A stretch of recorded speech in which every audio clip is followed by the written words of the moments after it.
issues. They affect us all. And so, tonight on Second Nature, we'll be recycling some old nature footage.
pop review. What up, YouTube? We got two different soda pops to review on my YouTube channel, starting off with Orange Cream Coca-Cola. And we'll also be doing a review on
bang, let's start the fucking show, eh? You're going to jail. I will never leave YouTube! I don't give a fuck about the fucking law. I'll beat your ass. Don't come to my channel again! You will be banned! I'll beat your ass. You officially entered the wet panty zone.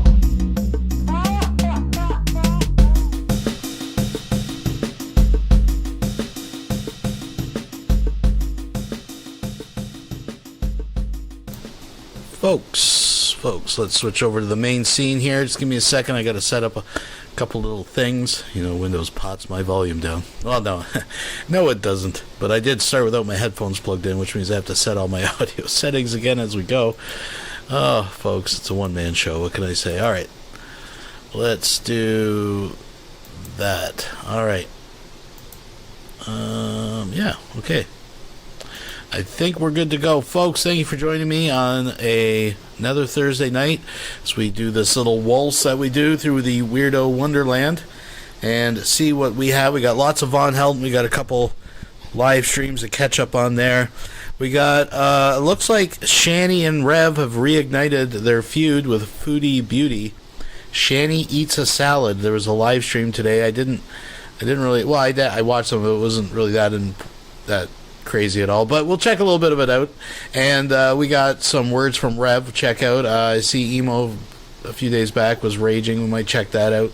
But lots of Von Helton, some Targeted Citizen. What can I say? What a show, folks. As we reported on our last live stream, unfortunately, if you haven't heard the news already, Big Larry Frost passed away. I was told it was a heart attack. There was some trouble breathing. Went to the hospital. You know the drill. We announced that. A member of the Frost family has reached out to me and asked if I wouldn't mind sharing a link that you will see pinned up on the top of the chat. I also have it in my description. If you're watching the video after, I do leave the chat replay up as well, but it is in the description. That is a Cash App for April Frost for anybody who may want to help with services.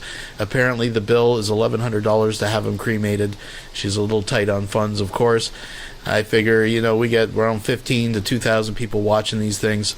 If we had 100 people give $10, that would go a long ways, folks. And heck, if we had 100 people give $5, I'm sure that would help a lot. So I just want to make it very clear a couple things. One, when you're clicking the link below, make sure if you want to donate, don't do the Drain Lake Alice Fund, because that money goes to me, and I'm not handling the money on this. The reason I don't do these types of things and I don't handle the fundraisers is because usually the recipients are in the United States and they use things like Cash App. I'm in a different country, and unfortunately we don't have Cash App here. We have PayPal, and we have other things like that, but we have our own Interact system through our banking system, so a need for something like Cash App isn't necessary, and I can't access it when I've tried to sign up for Cash App, so I can't handle money, I can't transfer money. If you are in that particular situation where you want to help, but you're unable to use Cash App, apparently you can contact the funeral home directly. I'll try to remember to leave this information as well, but I'm going to read it out now. It was given to me, and it goes a little something like this. Barbourville Affordable Funeral. That's spelled BARBOURVILLE. Affordable Funeral. The phone number is area code 606-546-0074. There is a link. I don't know if it's, I think it's just a link to the actual funeral home, but I'm sure you can Google it. So there are alternative methods if you want to donate directly. But if you would like to help out, please, it's the April Frost 74. That is at cash.me, posted at the top. And if you guys could help, that would be great. But again, don't send the money directly to me and say, or send a super chat and say, this is for the Frost. Because that money, first of all, super chats, we don't even get them till a month later, so, which is fine. I'm not complaining, but I'm just saying I wouldn't be able to pass the money, and I'm not handling the money. I'm just doing this for them. I am going to include these links and remind people for the next week up to the 27th. So if you're watching, you're a Johnny Come Lately and you'd like to help, let's try to do something over the next week. $10. Someone's got $5, $10. Something like that. I'm sure there's 100 of us that could chip in and give them a hand. So that link will be posted and pinned to the top of the chat. It's also in the description, folks. If you are inclined and want to help out, you can do it that way. I have no way to tally it. Again, the Drain Lake Alice Fund above me, that is for the channel. If you'd like to support the channel, I would appreciate that as well. But that's what you see, that $0 to $100. That's what that's for. That's totally different. So just so we're all clear, I'll probably run through this a couple times later in the show. But speaking of the show, let's get things going. Folks, I'm so excited. Let's get some drinks. Yeah, I'm drinking from a can tonight. Give me a break. All right. But it's Heine. Don't you worry, it's a Heine. Oh, yeah. Oh, yeah. I'm a little eager. I'm a little rushing it, folks. I got quite a head on it, but that's all right. That's all right. Yeah.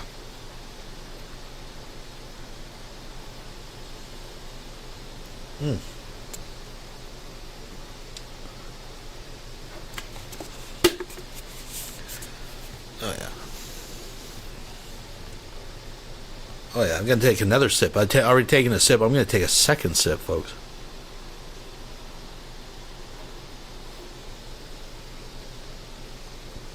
Yep. That's good stuff. Right there. Right there, folks. All right. So, without any further ado, let's get tonight's show up there. I'm going to skip the musical number for tonight. We're going to jump right into it.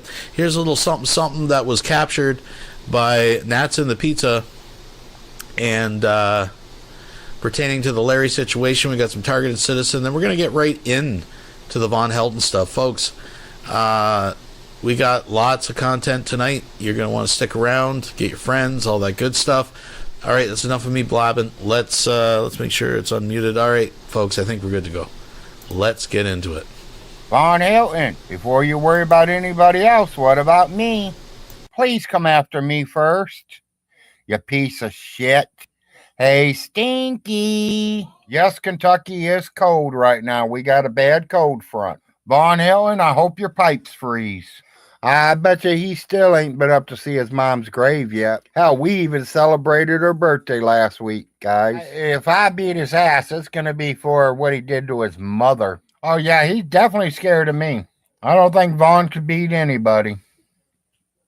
Besides his own kids, maybe. Hell, I bet you I've seen Vaughn Hilton's kids more than he has this year. Hell, I got a picture right before Christmas of them opening Christmas gifts. They're doing pretty good. They're getting big. Living happy. They got it made.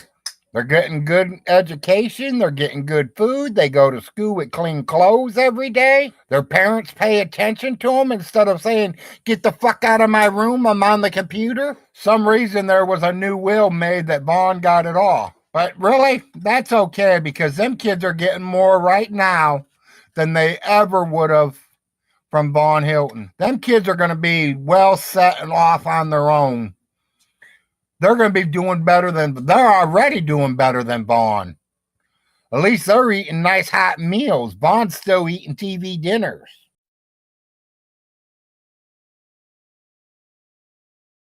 Someone sent me a comment on my YouTube. Apparently Larry passed away today, or? Is that true? I don't know. Who knows what's real or not anymore? Mm-hmm. If it was real, I'd assume you got a call or something.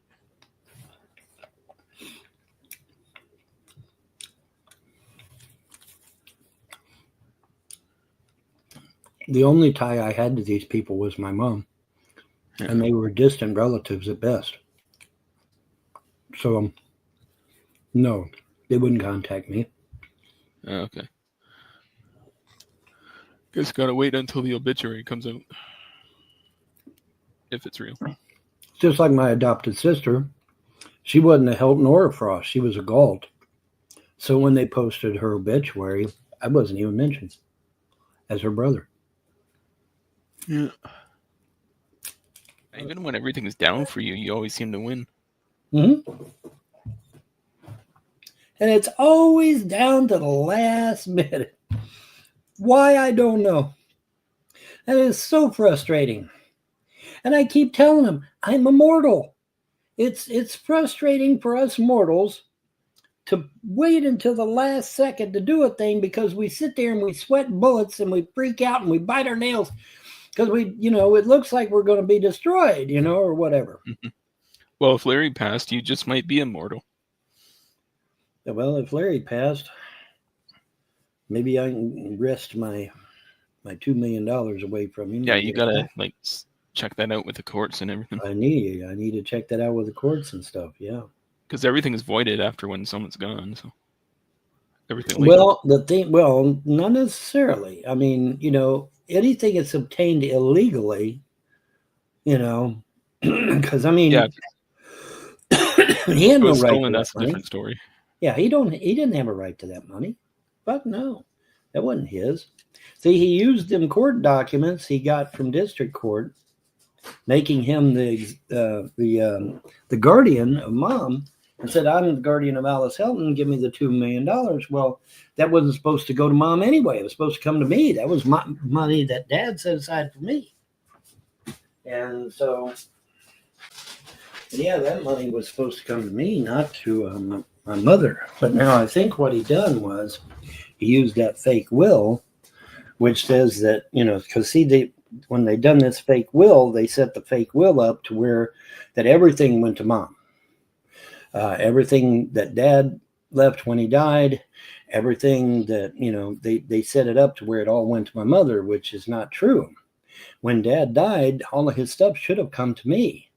In fact, he told me to my face before he died, everything he had was mine. All of his CB equipment, all of his guns, his house, his cars, everything, his truck, everything was supposed to come to me, not Mom. And so, when they drafted this fake will and presented it to the court didn't know any better, I guess, and decided it was real. And it gave everything to her. And so when Larry calls Ohio and says, hey, give me the $2 million that was set aside for James, because the will says it's supposed to go to Alice, not to James, I guess Ohio said, okay, you know. So we need to see about getting our money back, if at all possible. And of course, $2 million would be a big help right about now. We'll be right back after these messages. Yo, what's up, you guys? Hope you're having a good day. This is so hilarious. I love it. I love it. I love it. Until you have a YouTube channel and you put your face online and you put your business online, you'll never understand what the word coward means. Now, there are many different types of cowards, but the ruling coward when it comes to the interwebs are those nameless, faceless cowards online who have the biggest mouths and talk the most stuff, and the words that come in their mouth, for one, you're shocked that they could actually use their fingers and thumbs to put together coherent letters to form words. Probably spell check. More than likely, they push the record button and then it prints it out for them, and then they got to go back and fix whatever that doesn't do right. But you think to yourself, there's no way this person's literate to string these words together and it come out so dumb. So I'm going to read the comment. I've already found the guy online. I've already found him online. Anyway, let's go with this. His name is Stephen Berenger. Let me find it again. Bimbridger. Hold on. Let me bring it up on YouTube. Bimbridge. Stephen Bimbridge. You can look him on Facebook. He's not that impressive. Oh gosh, where did it go? Let me find it again. I had it and I lost it. Oh, I lost it. Let me find this again. Okay, so here we go. The first partial sentence is a lie. You poor ex-con. I don't think he knows what a con is. I don't think he knows what that means. I mean, he probably conned his first boyfriend into, staying with him for longer than just hitting it and quitting it. Con means convict in short. Never been to prison. Being in prison makes you a convict. Never been to prison.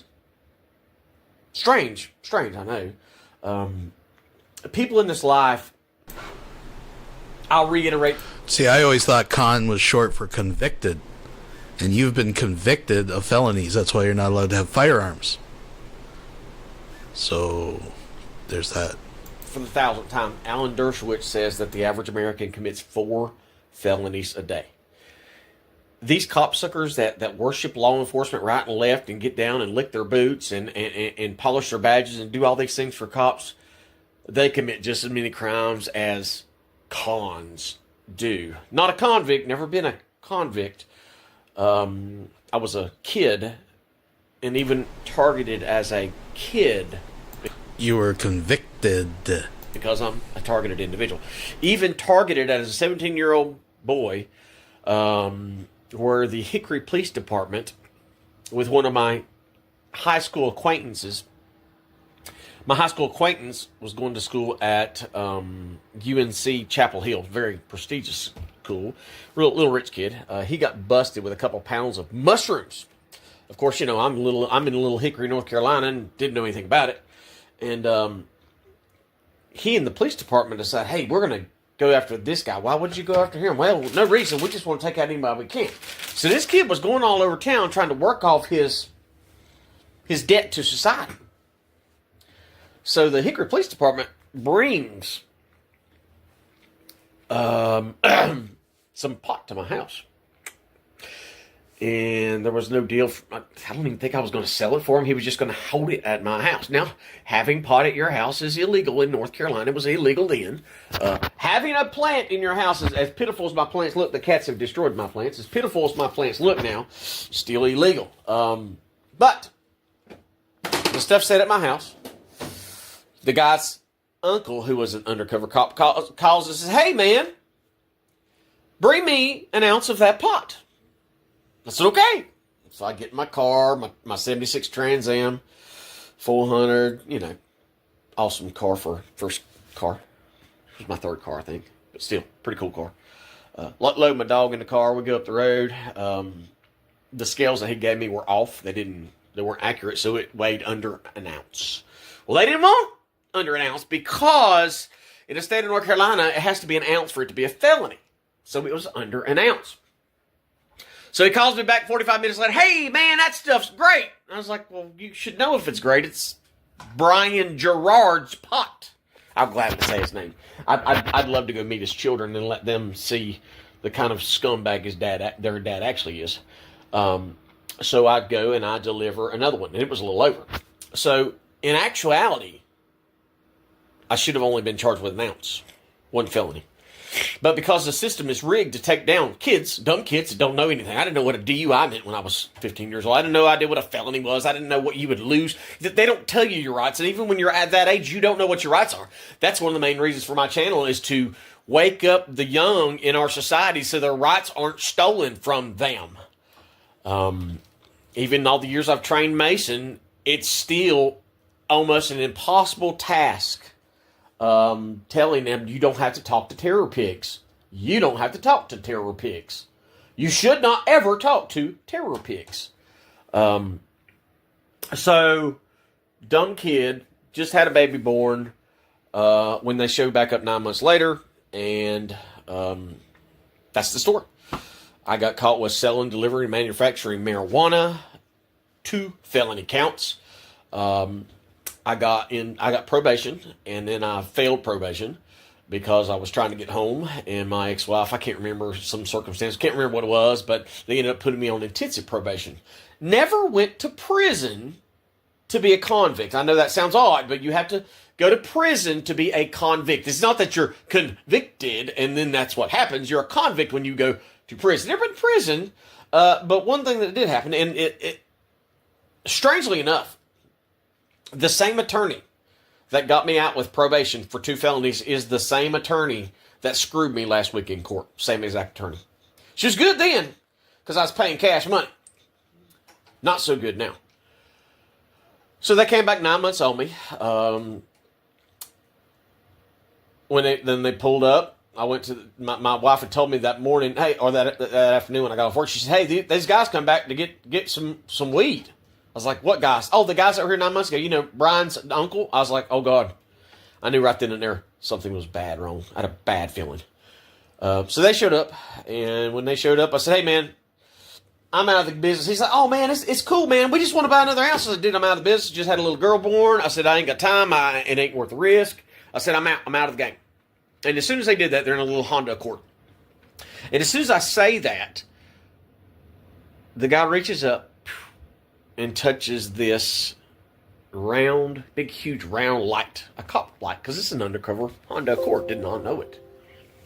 The first thing I noticed was the glowing sparkle from the diamond earrings in their ear. One had, you know, back then when I was a kid, all the wannabe narcs had little one earrings in their ear. Now I used to have earrings all up and down. I was pretty wild in my youth.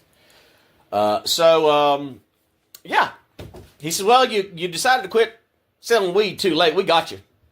Don't tell your mom. Don't tell your priest. Don't tell a lawyer. Don't even tell your wife. He said, all you got to do is come on into the station. He said, we can get this work down from a misdemeanor because you're looking at a lot of time in prison. Trying to scare me.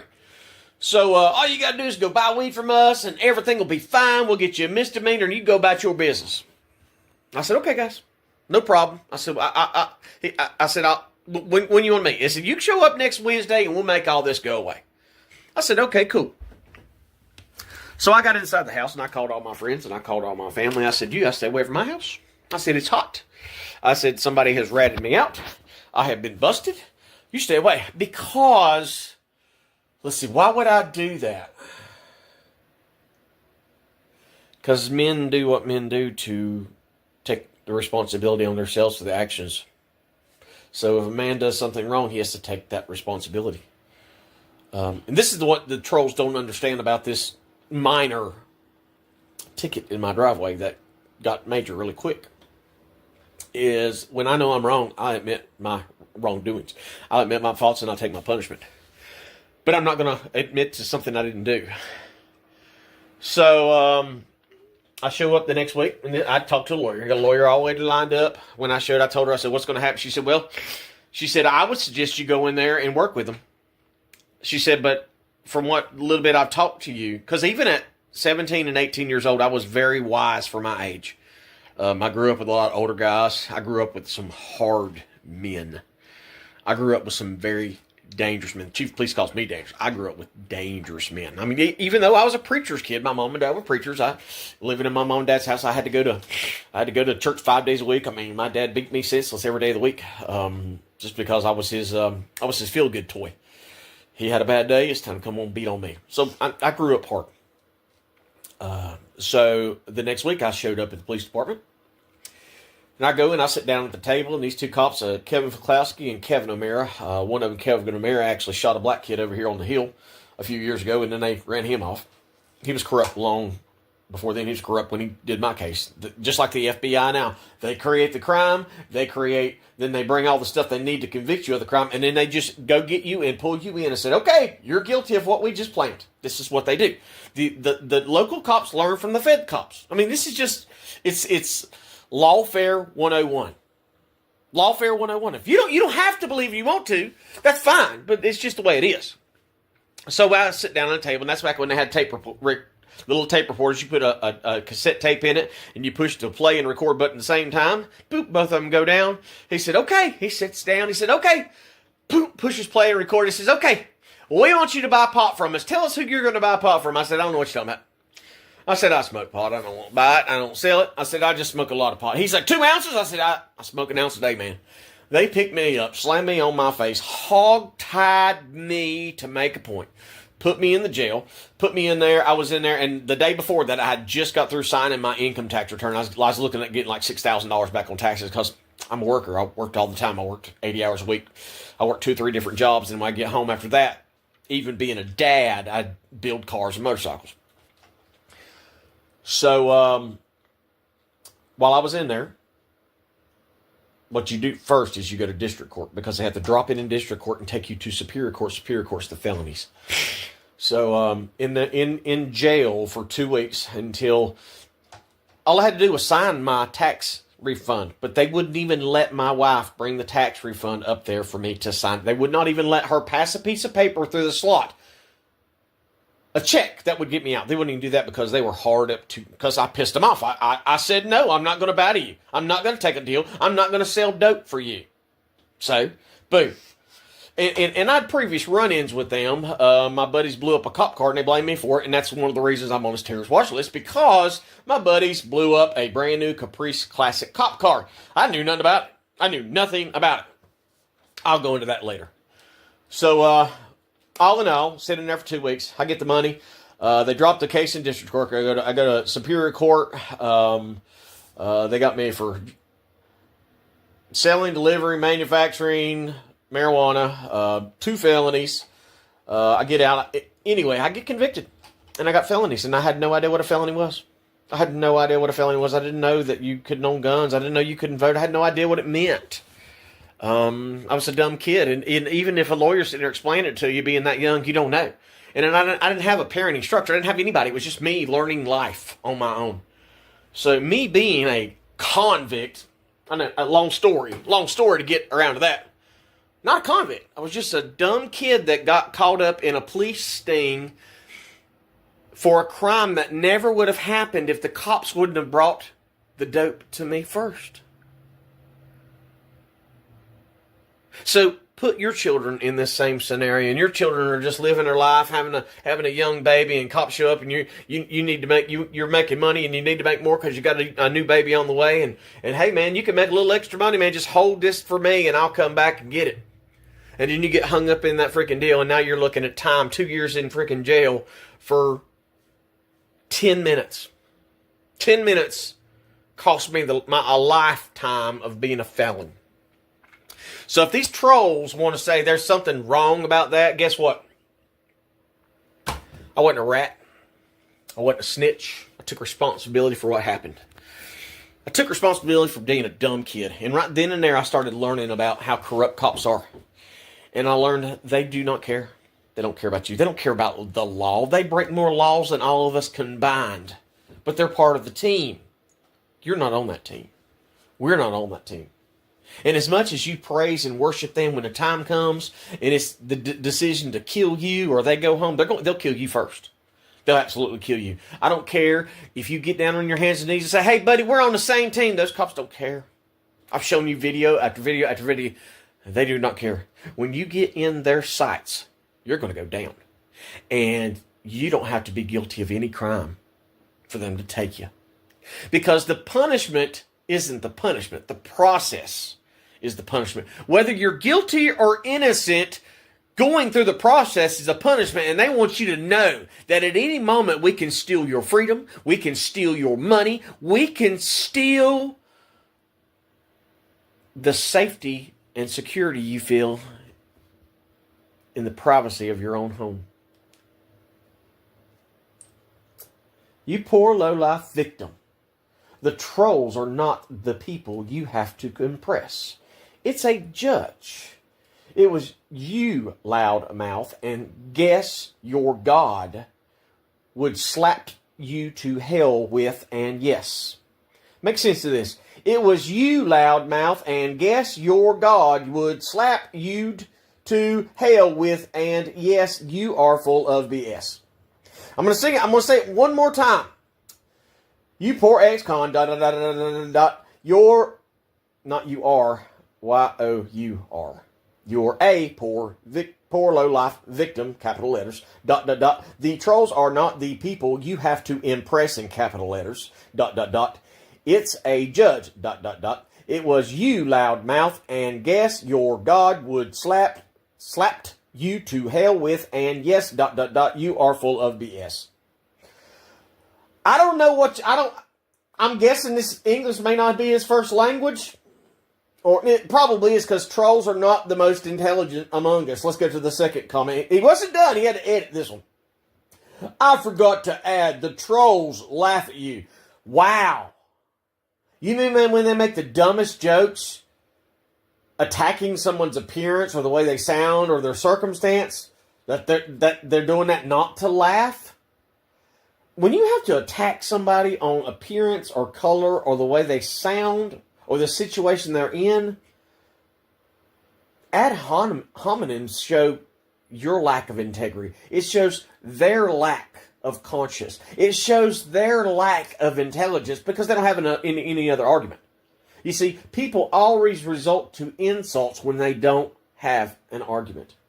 I forgot to add, the trolls laugh at you, ... The only people you impress, A-N, losers, the people, capital letters, you scam, capital letters, but then they get bored, capital letters, with your wing, W-H-I-N-G, with your wing and begging for money, capital letters, ... And you lose again.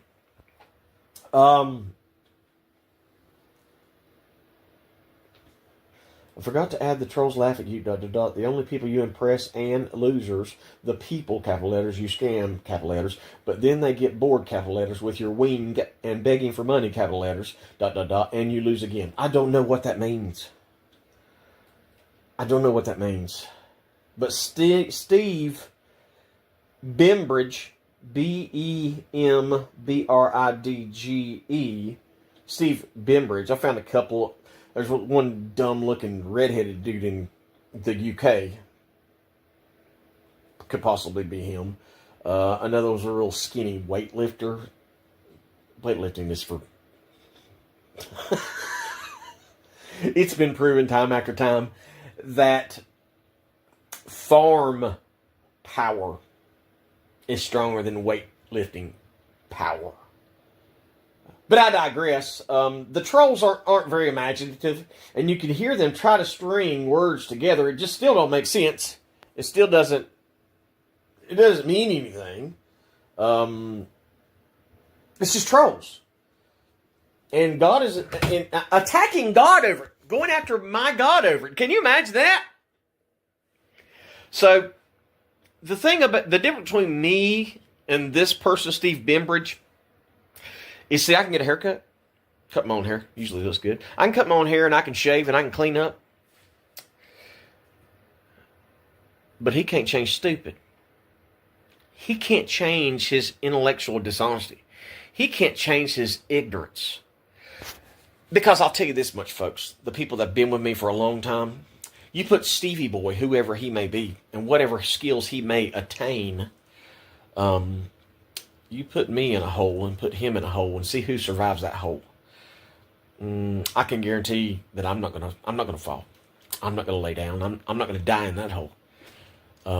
So for all the trolls out there, all you do is turn more people against you and the cops. You sound exactly like the people criticizing Trump and Elon Musk when they're finding all this stolen money. You sound like the Democrats that are attacking them. They're the stolen money, folks. Anyways, Solar, I see you out there, but I don't have StreamYard up. I'm going through OBS, so I can't really host a panel at the moment, but maybe we'll do something in the near future. Finding stolen money, waste, fraud, and abuse, and you're attacking them. So when you attack me, it's like you're attacking the same thing. I'm the one exposing the corruption of the Longview Police Department. I'm the one exposing it. I exposed a corrupt judge, or not corrupt judge, a corrupt attorney, and a corrupt system, and a corrupt Longview Police Department. I mean, they did it to themselves. The people that have been moving for a long time, they know that I do not lie. Integrity with me is up to here. I have to bend down because my shoulder doesn't go. Integrity with me is the number one thing. Because falsehoods don't ring from my mouth. I do not lie. Sorry, I don't lie.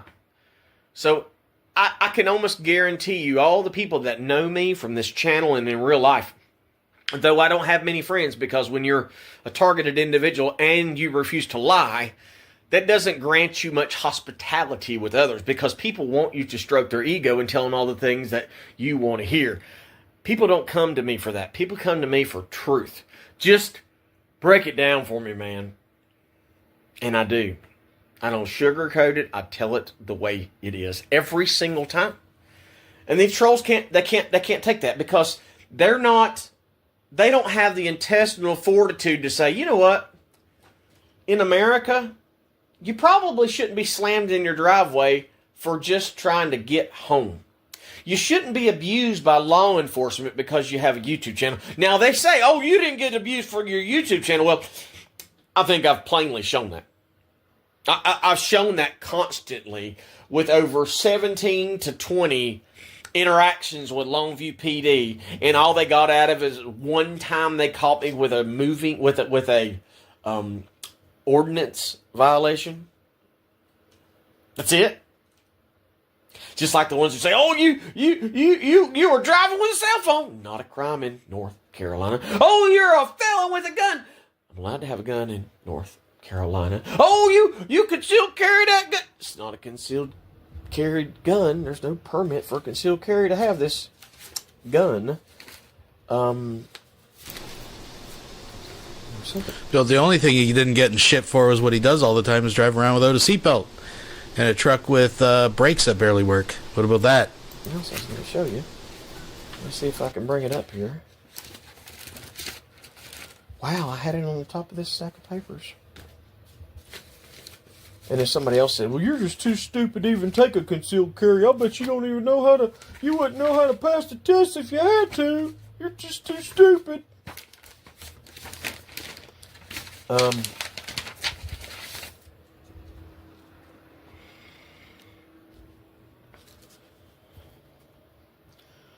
Certificate of completion, concealed carry handgun training course.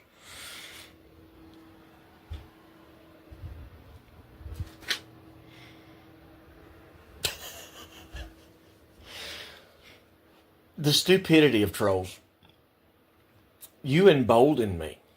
When you run your mouth like that, like the old saying goes, when you're taking flack, you're over the target. The President of the United States is telling you law enforcement in America are out of control. But still, the dumb, boot-licking, cop-sucking terror pig lovers praise law enforcement for abusing a 50-year-old man in the driveway in front of his son because of words. See, they can't put that together. Because in their mind, oh, I see boots, I must bow and lick, I must bow and kiss. Please, officer, tell me how high to jump, tell me when to bend over, and if I need to push back on it or not, officer. Not my game. Not my bag, bro. I doubt you even have a man card to pull. Because if people would treat officers the way that I do, they would not be as out of control as they are. So the next time you cop-sucking, boot-licking terror pig lovers or your boyfriends get pulled over and their money stolen from cops, I would love to laugh at you for that happening. But I have compassion, and I don't think that you should be robbed of your hard-earned money because some rich guy in the ivory towers of state government has found another con job to steal money from the taxpayers. I'm on the right side of history. You aren't. You are not on the right side of history. You would be directing the Gestapo down through the streets of Germany. You would. Because you're doing it right here in America. See, I stand with the founders. The founders were against a standing army like we have in law enforcement. The founders were against everything that I'm opposed to. Sovereign citizen. The only sovereign citizens are law enforcement officers who have immunity to do anything they want. And when cops say, oh, sovereign citizens think the laws don't apply to them, that's not true. Sovereign citizens try to go by the laws as they were written, not what they've been amended and remanufactured to be. Because the law actually is, and is held up in Supreme Court, we don't even have to have a driver's license to drive unless you're in commerce. Did I put that fight up? No. No. Because I'm not ready to fight that battle. But has the battle been won many times? Yes. So ask yourself, why are these people they're so ready to attack someone like me for standing up for what's right, but then they bitch when half their paycheck's stolen by the tax man? The amount of inconsistencies in their daily lives show their moral compass is as skewed as them not knowing which way the rectum is supposed to be operated. Out. Not in. God bless. We'll be right back after these messages. I ain't got no kids anymore, but I got a fuck ton of chairs. Come on down to Stinky's World of Fucking Chairs. Holy hopping horse shit! We got chairs out the ass! Big chairs, little chairs. We're liquidating the fuck out of these chairs. We got chairs for all sorts of asses. And a mukbanging. We got that chair. Lymphedema. We got that chair. Watching the Weather Channel. We got that chair. All chairs are made in the great USA, not China! So remember, for all your chair needs, come on down to Stinky's World of Fucking Chairs. Stinky's World of Chairs! We'll sew you the entire seat, but you only need the edge.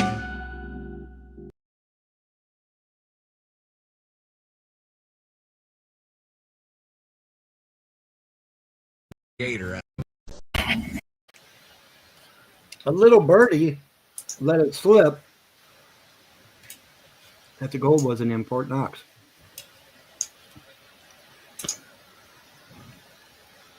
Gee, I wonder who did that.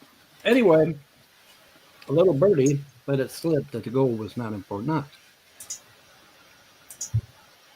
And so Doge and the president and the vice president all just said, hey, where's our gold? And amazingly, London, England, said, yeah, we're sending a plane over and we're going to put all the gold back. It's like, wait a minute, what? What the fuck? Yeah, not even kidding. Google it. I dare you. London is sending a plane with our gold and putting it back in Fort Knox, Kentucky. Not even kidding.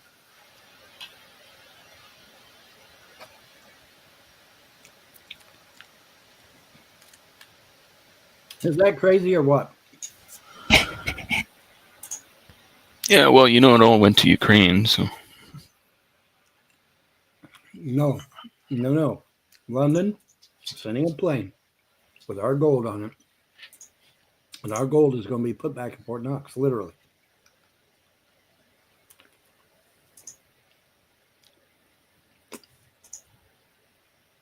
That's the claim, anyway. And if it's true, it's fucking hilarious. Funny as hell. Amazing. You know? Yeah, apparently there's another plane crash in Toronto today. There was another plane crash here in the United States. Somebody was saying these plane crashes are getting to be a bit much. Seems like one every month now. I don't know about months. I'm thinking every 2 weeks. But yeah, I believe it was. I believe it crashed in the Potomac. Something like that. Mm-hmm.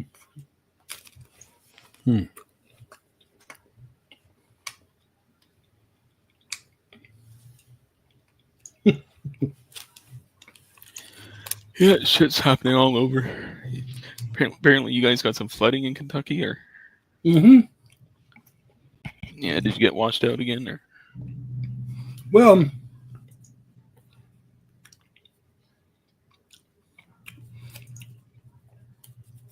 it's amazing how this happens, but it was like, yeah, steady rain all day Sunday, all day Sunday night, and up to half a Monday.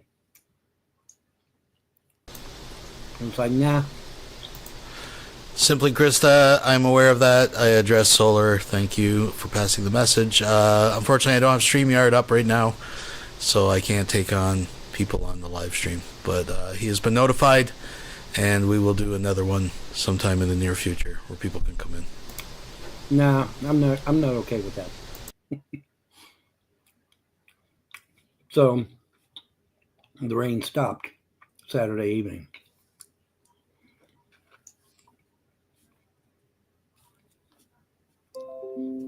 It was a little rain overnight, but nothing consequential. So, and of course, all the flood waters went back down. Someone sent me a comment on my YouTube. Apparently, Larry passed away today, or? Is that true? I don't know. Who knows what's real or not anymore? Mm-hmm. If it was real, I'd assume you got a call or something.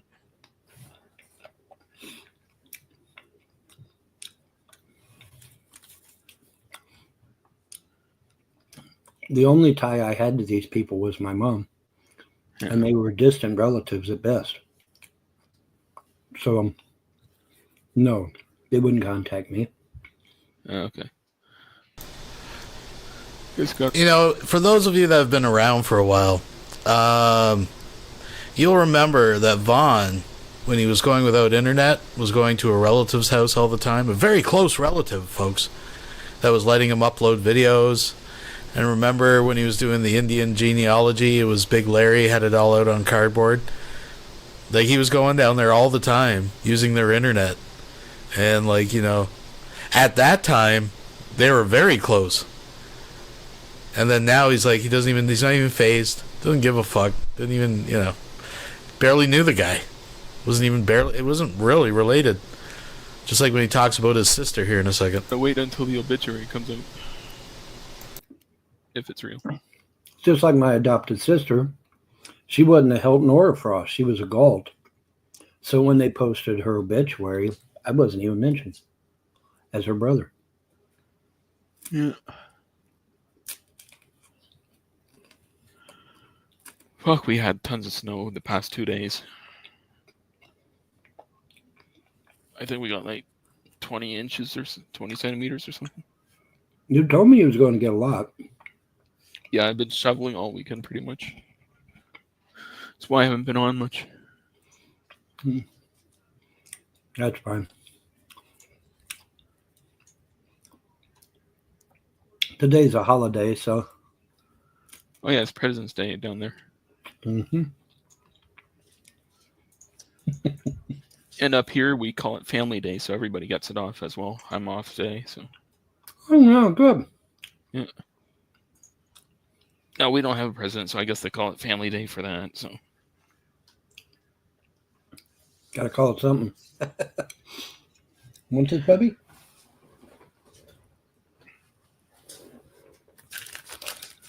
I guess when we become the 51st state, we'll have a president.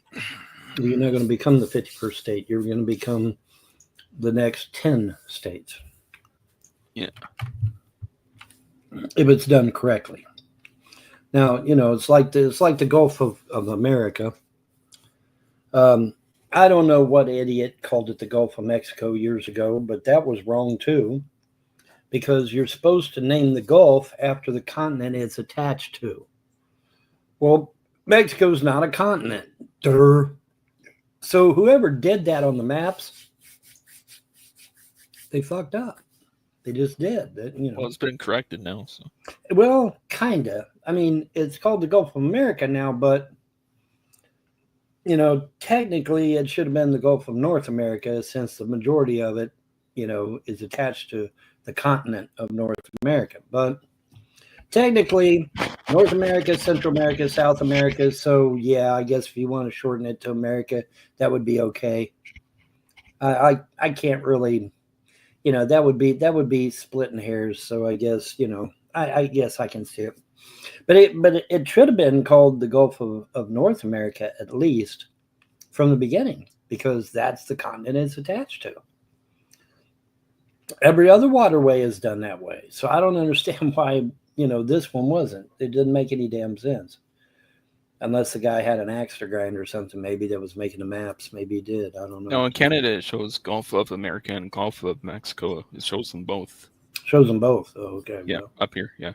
Yeah. I think internationally it shows them both. It could be a transition thing too, you know, where they're transitioning, getting people used to the new name. And then once everybody's acclimated to the new name, then they'll just drop the Mexico thing altogether. That would be my guess. But yeah, man, a little birdie just happened to let everybody know that, yeah, our gold is not in Port Knox. And here comes a plane from London to put all the gold back in Port Knox. Wow, imagine that. Isn't that amazing how that works? Because you know, people used to chide me over that. They say, "Oh, well, that gold's there. You're talking shit, man." No, the gold was gone. Gold was gone, man. It was really gone, and apparently it was at London. But it's all coming back. So hey, you know, very good. Now, according to the Textagon, Larry might be gone, but who knows? Well, yeah. Well, that $2 million of my daddy's didn't last him too long then, I guess, huh? Unless he blew it all. But how could you really blow $2 million in that short a length of time? I don't know, maybe. Last a couple of years, so. Yeah. It has been a couple of years, so yeah, maybe you could blow that kind of money in that short time. Remember, Von Helton claimed that he went through $2 million in gas money because of CPS in a couple of years. Right? Just remember that. This is the working mind of Von Helton here. Much like a spider monkey, folks. Only spider monkeys can recognize numbers larger than Von Helton, apparently. But he claimed that he blew $2 million in gas because of CPS in a couple years. So, yeah, that's what we're dealing with. Folks, if you're just joining, thanks for joining. We got lots of this type of nonsense going on tonight. If you would like to help with the cremation of Big Larry Frost, I have posted a link at the top of the chat. That's April Frost, cash.me/April Frost 74. I also put a link in the description if you're watching this after the fact, though I do save the live replays as well. At the beginning of the video, I did give the name of the funeral home if you want to contact them directly and donate that way. just make sure you're not sending it to me. So just so you know, Super Chats and the Drain Lake Alice do not go to this. So if you are contributing to the Frost, you can hit the link at the top of the chat in the description, and we'll review the name of the funeral home and the contact information at the end of the video. So just a little reminder, folks, if you're just coming in. Well, I guess it's not a reminder if you're just coming in. I don't know. Anyways. Yeah, things ain't cheap no more. No, that's true. Thanks to Biden inflation. Biden inflation has pretty much doubled and in some cases quadrupled the prices of everything. It's like, my God, man. And this bird flu bullshit's not helping. Apparently, I'm not buying the bird flu. Apparently there's a run on eggs now. Everybody's up in arms because the price of eggs literally skyrocketed. Yeah, did you hear about this 100,000 eggs that got stolen? Yeah, they come in the store and literally carted off with a whole case of eggs, or whole not case, but a pallet. A pallet of eggs that had case after case after case lined up on it, and they just went off with the whole damn pallet. It's like, holy shit, that's crazy, isn't it? I don't know. I guess they just they didn't want to. They didn't want to do without. The thing of it is, though, what are you going to do with all them eggs if you They're ain't got going no to place spoil before you use them all. Well, yeah, that's what I was going to say. They're going to spoil. I mean, there's no way. How in the hell you gonna keep thousands and thousands of eggs fresh? I don't, unless you got a walk-in freezer or something, you just wheel the fucker in there and shut the door and hope to God that they stay fresh. I don't know. Can you even freeze an egg though? Seems like if you freeze an egg, it would be ruined, wouldn't it? I don't know. Yeah, I wouldn't trust that. I wouldn't trust it. Yeah, because freezing a thing can sometimes break it down on a cellular level, and that's not good. You don't want that. That's what happened when they tried to cryo freeze human beings. They found that the freezing process was actually destroying the cells. It was destroying the person on a cellular level. It was literally exploding cells, and that's not good. Well, just to be fair, they knew that before cryogenic testing. It wasn't cryogenics that showed that. It's frostbite and finding people frozen to death will show that it degrades your cells. But folks, we are dealing with literally a couple eggheads right here. We are, I wonder how much Von Helton would get for what's stirring around in that noodle. Now, I don't know if they ever figured a workaround for that.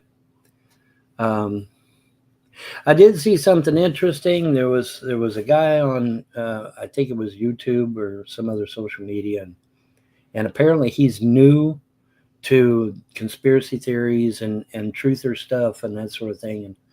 And I got kind of tickled because, somebody that's new to all this, all the craziness that's out there in the world and that has been there in the past, and to see the excitement on them, was really quite nice to see. And he's going over this, he's going over the Philadelphia experiment, and he's going over Operation Northwoods, and he's going over, all the stuff that most of the truther community takes for granted these days, but see, to him it's brand new, and so because it's brand new, he's just all excited about it, and I thought that was really cool. It was nice to see. It was nice to see that these things keep going, and because we can't let that stuff disappear. We can't let it go away, because if we don't keep an eye on what's happened in the past, we're liable to repeat it again. And some of these things that happened weren't exactly good.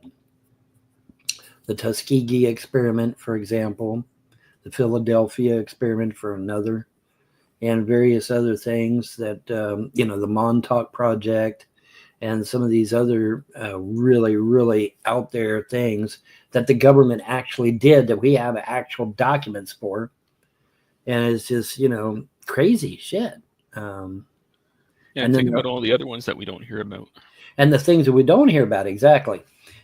So, I mean, but it was really nice seeing somebody new that was just getting into it, and they were just so excited. There's oh wow, look at it, hey, check out this Philadelphia experiment, and so it was really nice. Somebody emailed me and said, hey, check out this dude and see what you think. And of course, all the stuff he was talking about is stuff that I've talked about for years. It's just it's kind of reminiscent about how I got into this. I got into this because of a book called None Dare Call It Conspiracy. I bought the book from Scholastic Book Club when I was a junior in high school. And, I got the book and I read the book and back in the 70s, that stuff was pretty much new. And so it was conspiracy. But if you read the book today, it reads like a damn newspaper, because everything came to pass. And of course, that book led me into joining John Birch Society and learning even more crazy shit that the government was doing and that the global elites were doing. And so, it just leapfrogged from there. But, it's nice to see new people come along and take up the mantle and keep this stuff going, because we got to be mindful of what these elites have done, what the government has done, what other entities have done, and other governments too. Not just America. Other governments are guilty of some of this crazy shit too. And so we just got to keep on keeping on. And it was nice to see somebody new doing this stuff all over again. I do have something. Let me see if I can find it. All right, what you got?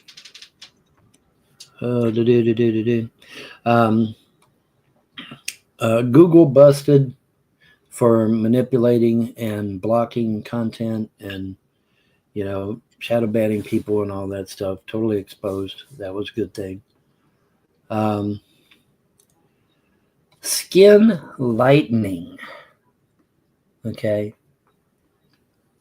Somebody showed me a picture of Beyonce, a black woman, right? But she ain't black no more. She's white. And it's like, yeah, I heard that she was turning white or something. It's like, what the hell happened here? Let me see. Did I save that picture? Let me see if I saved that picture. I may have. But yeah, it's true. Google's censoring everything. Like, you wonder why I can't find your old videos anymore. Can't find hardly nothing. Can't find hardly nothing anymore, man. It's crazy. No, there used to be good documentaries on YouTube and everything. Now you can't find it. No, not really. Let me see. Hopefully I saved that picture. If not, I'll just go grab it off of True Social again. And this time I'll make damn sure I save it.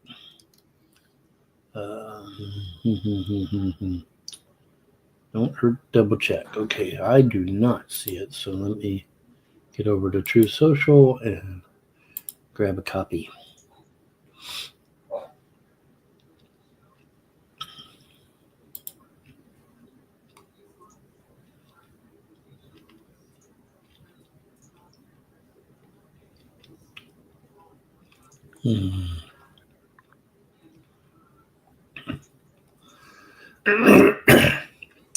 Scrolling. Keep them doggies scrolling. Right. Hear from John lately? No, actually, I haven't. I reckon he croaked like Larry did he? Well, it hasn't been confirmed yet. I don't know if it's true or not. So someone just texted me on YouTube.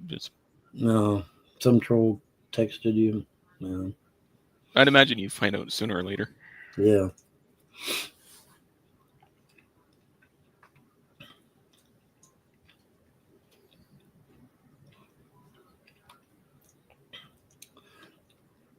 Mexico threatens legal action against U.S. gun manufacturers whose weapons end up in the cartel hands.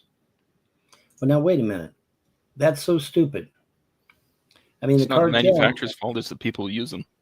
Yeah, exactly. Well, the thing of it is, I mean, the cartel kills people and those people have guns, and so now the guns are in the hands of the cartels, right? You know, I mean, it's not like they went to Remington Arms and said, "Hey, give me 1,000 M16s or some shit." That's not what happened. But see, this is a lady, a female. She don't know nothing about guns, and so she's barking up a wrong tree here. But yeah, I mean, the cartel kills people and then takes their guns. Duh. You know, common sense here. Hello. You know, it's not hard to figure out. But yeah, she's on the warpath with American gun manufacturers because, you know, those evil guns. You know. Yeah. Here's an idea, lady. Why don't you go after the damn cartels? What a concept. You know, I mean, if it's that big of a deal to you, just go after the cartels and it's all over with. Whoa. Oh, I forgot about that. Let's see here. Fine. Oh, by the way, Q said that if we repeal the Act of 1871 and the Act of 1913, Trump would be the 17th president. This is not correct. He would be the 19th president. So yours truly was right. So yay me. And so that's always nice. And apparently the ADL said he would have been the 19th president as well. So I thought he was the 47th. He's a 47th. He was a 45th. Now he's the 47th. But see, here's the thing. If you get rid of the Act of 1871 and the Act of 1913, everything that transpired from 1871 up until today is moot. It's null and void. Mm-hmm. Because it's all unconstitutional any damn way, because the Act of 1871 is unconstitutional. So anything that happened under it is also unconstitutional. The building of Washington, D.C., for example, totally unconstitutional. 1913, same thing, unconstitutional. Foreigners do not have the right to print our money. Congress is supposed to be printing our money, interest-free, I might add, whereas the Rothschilds are charging us 25% interest every time they print our money. And what's your dog barking at? Something outside. He figured out he could take his nose and open up the curtains enough to where he can look out the window. And so he'll sit there and he'll look out the window and he'll wait for something to go by and then he'll bark at it.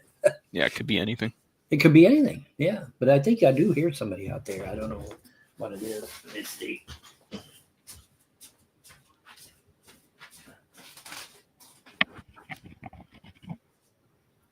Oh, yeah.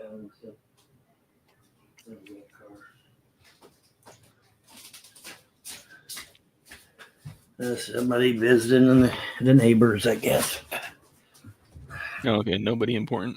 No, nothing important.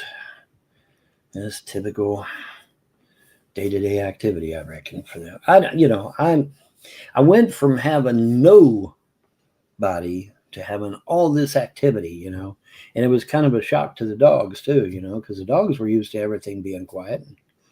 And you got all this activity, Well, sometimes everything being too quiet is not nice. So didn't seem to be bothering me. It didn't seem to be bothering me. So I was doing all right. I was doing just fine. But whatever, it's okay. Like I said, they said they were gonna restore all my stuff. So I'm believing it. I'm crazy enough to believe it. I don't know how they're going to do it, but that's what they said. So that's what I'm going to believe until I know different. I'm going to believe it because I've already seen them work. I've already seen major victories in a lot of things, not just court, but even when everything is down for you, you always seem to win. Mm-hmm. And it's always down to the last minute. Why, I don't know. That is so frustrating. And I keep telling them, I'm immortal. It's frustrating for us mortals to wait until the last second to do a thing because we sit there and we sweat bullets and we freak out and we bite our nails because it looks like we're going to be destroyed, or whatever. Well, if Larry passed, you just might be immortal. Well, if Larry passed, maybe I can rest my my $2 million away from him. Yeah, you gotta like check that out with the courts and everything. I need to check that out with the courts and stuff. Yeah, because everything is voided after when someone's gone. So everything. Well, not necessarily. I mean, anything that's obtained illegally, because I mean, yeah, he had no right stolen, to that's that a money. different story. Yeah, he didn't have a right to that money. Fuck no, that wasn't his. See, he used them court documents he got from district court, making him the guardian of Mom, and said, "I'm the guardian of Alice Helton. Give me the $2 million." Well, that wasn't supposed to go to Mom anyway. It was supposed to come to me. That was my money that Dad set aside for me. And so, what do you want, though? When they done this fake will, they set the fake will up to where that everything went to Mom. Everything that Dad left when he died, everything that, they set it up to where it all went to my mother, which is not true. When Dad died, all of his stuff should have come to me. In fact, he told me to my face before he died, everything he had was mine. All of his CB equipment, all of his guns, his house, his cars, everything, his truck, everything was supposed to come to me, not Mom. And so, when they drafted this fake will and presented it to the court didn't know any better, I guess, and decided it was real. And it gave everything to her. And so when Larry calls Ohio and says, "Hey, give me the $2 million that was set aside for James," because the will says it's supposed to go to Alice, not to James, I guess Ohio said, "Okay, So we need to see about getting our money back, if at all possible." And of course, $2 million would be a big help right about now. Speaking of $2 million being a big help. Now, admittedly, I am not a math whiz. Don't claim to be. Never will be, more than likely.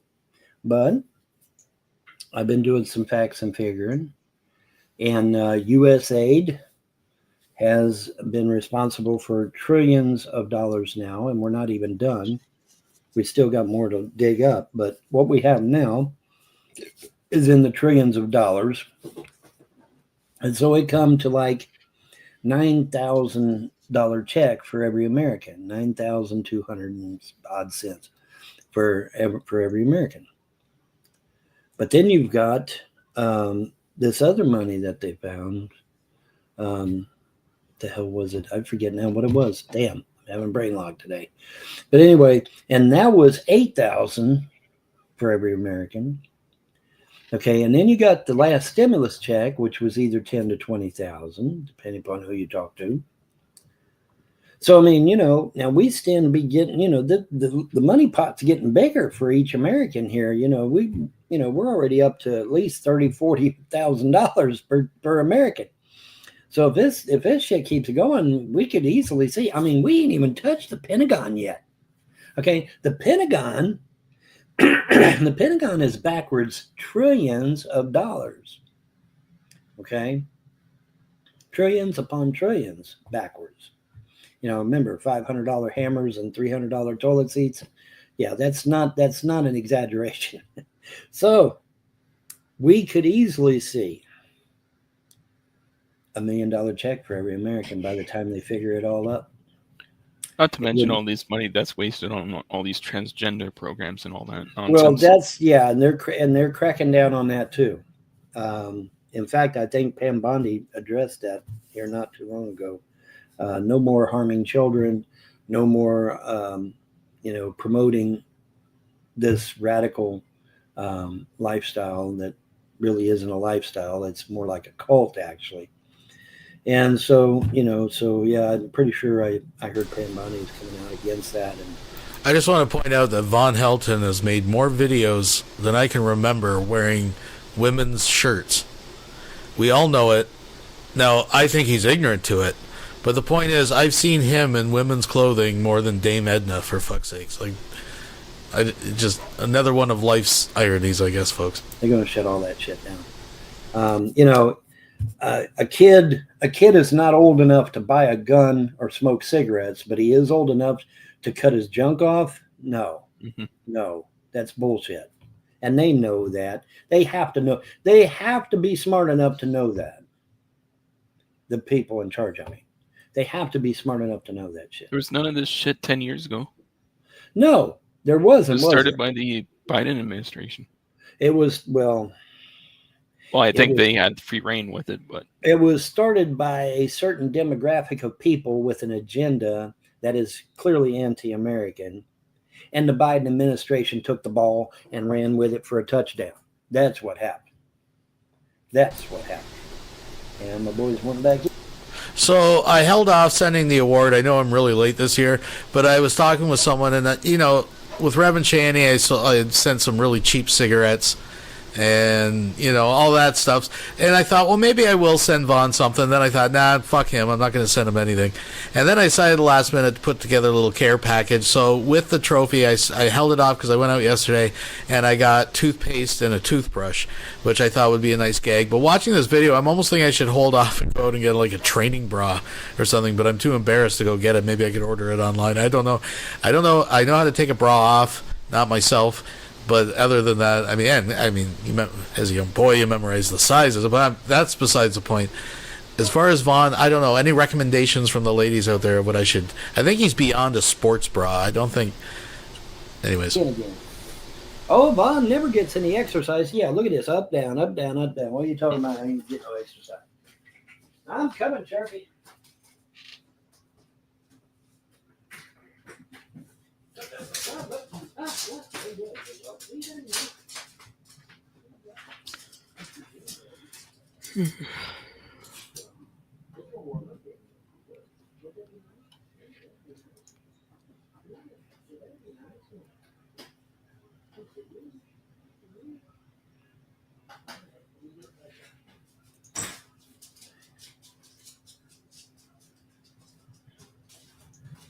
All right. Yeah, it's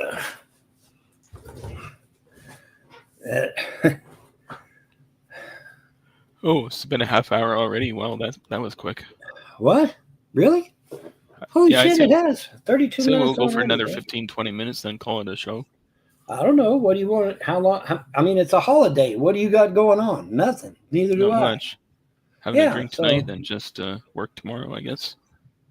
Yeah, I mean, I ain't got much going on. I mean, obviously I can work on my mods. It's a holiday. Vaughn's got nothing going on. What the hell does a holiday even mean to Vaughn anymore? Like, what's it? It's, it doesn't even matter if it's Saturday or Wednesday to Vaughn. Like, what the fuck is different on a holiday for Vaughn Helton? Like, it's insanity, folks. I'm getting flashbacks of the Easter fight. They always need work. But, I mean, other than that, I ain't got a whole lot going on. Too cold to work on airplanes. Too cold to do some racing, so... Yeah, I'd like you to bring up those airplane making videos again sometime this We're summer. gonna what I want to do is I want to make an all new track. I've got that foam board out there, and so I'll make an all new track with a humongous slalom, even bigger than Hot Wheels' slalom, because Hot Wheels' slalom's even too small. A lot of them still don't run without a good little jolt there. But I'll make a custom starting for, put the little thing in front of them to hold them in place and pull it back and down they go. And so we'll do that and see if we can't get an even better race going than what we got now. Maybe make it several tracks wide or something. I don't know. We'll see. Well, you still got Wi-Fi in your old setup there? Well, Outside? that's what I see. Me being in a double wide would have made it really handy to be in the, to have the Wi-Fi set up for the garage. But I can do like I was doing, just record it while I'm there. Yeah, you can always pre-record it. Sorry Wilson donated $5 through Super Chat. Those aren't women's shirts. They're his football shirts when he played for the University of Tampa when he was 9. Right. Oh yeah, the football shirts. I forgot all about that. Yeah. Those. Yeah. Definitely. No, we have it documented, folks. He's wore. See, they used to go to the thrift shop and get clothes by the pound, and they would just like sift through it. And Vaughn would pull out a shirt that thought he made his arms look good, and it would inevitably be a woman's blouse, and blouse or blouse. How would you say it, folks? What is the? Anyways, and that's just one of many instances, and of course. The jackpot when he moved in the double wide hitting Ma's selections. So he's been a well-known dabbler, we'll say, a dabbler in women's fashion, folks. Then upload later is Yeah, not a I'll big just deal. record it and upload it, and everything will be fine. And plus, I'll probably want to interject some live interviews with the drivers and back history on the cars and stuff too. And so everything will be just ducky. And it'll be informative. It ain't just going to be the cars themselves racing. It's I'm going to try to have some information. And by the way, speaking of racing, did you Daytona see 500 today? the Daytona 500? Wasn't that amazing? Or was that yesterday? That was yesterday. Yesterday or day before one, I think. No, it was on Sunday. But wasn't that awesome? Having the Beast out there as the official pace car for the Daytona 500. That was pretty cool, actually. That was all right, I got to say. You saw the Air Force One fly over low? And the Air Force One flew over, and then after the Air Force One flew over and landed, then a whole passel of jets flew over. And when the passel of jets were flying over, they played Star Spangled Banner and all that good stuff. And then President Trump gets up and he salutes. And when he salutes, the crowd went absolutely berserk. Mm-hmm. And so, that was pretty cool. I got to say. And Trump brought his granddaughter and had her down there, meeting all the race car drivers and stuff, which was pretty cool. And apparently one of the race car drivers had one of his kids out there, and they brought his kid out there and had the two kids meet. And so that was pretty cool. I didn't know the race car drivers even had their kids there, but apparently there was at least one because he come out with him. And it's like, wow, that was pretty cool, man. I got to say, that was pretty cool. I love NASCAR. I love sports in general if it's about the sports and not about money. NASCAR, I got to give them credit. They were the last one to hold out on the money thing. It was mostly about the game, about the race, about running the track, and it still is to an extent, thankfully. So, kudos to NASCAR. But yeah, this ended up being a really, really good, because I believe me, if I thought it was just a photo op, I would say so. I don't think this one was. I think this was genuine. I think it was real. I think they just went there and they had a really, really good time, and they did, and everybody loved it. Everybody loved it. So that was pretty cool, man. I gotta say, that was pretty cool. Yeah, you did. You won't see Biden doing that shit. No, well, you don't see anybody doing it. Obama, Biden, Ronald Reagan, even. Well, Trump's an outsider, so. I know it costs over $15 million for his brief appearance at the Super Bowl. And then I can only assume it was a similar number for him to visit NASCAR.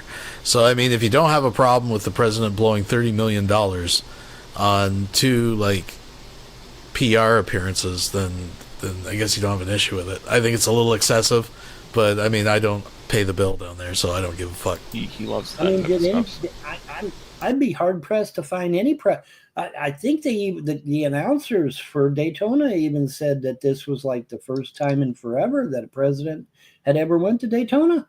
Let me Google that real quick. Let me see if that he might have done it in his first term, I think. Well, yeah. Well, Obama or Trump did it in his first term, yeah. But I mean other presidents. Let me bing that. Imsori Wilson donated $5 through Super Chat. Imagine that. Vaughn cannot believe that a parent might have their kids with them. Yeah, I know. It's crazy. These weird abusers. It's they don't realize they're doing it. Like in Vaughn's mind, he really is innocent because the stuff he did was just normalized. He just thought it was normal. That's why he put it on camera. That's how fucked Vaughn Helton is in the skull, right? This is the result of being isolated, living in your own bubble, right? No real connection to the outside world other than through, a very narrow lens ran through the internet. It's a sight to behold, folks. Thank you very much, Wilson. Folks.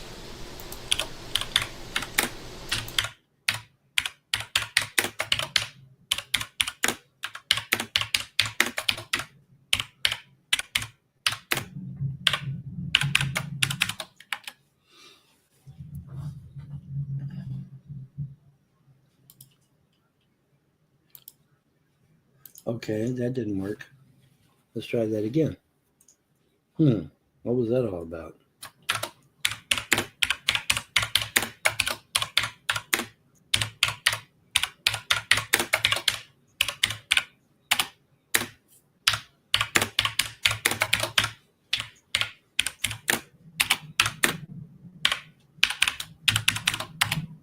Try again.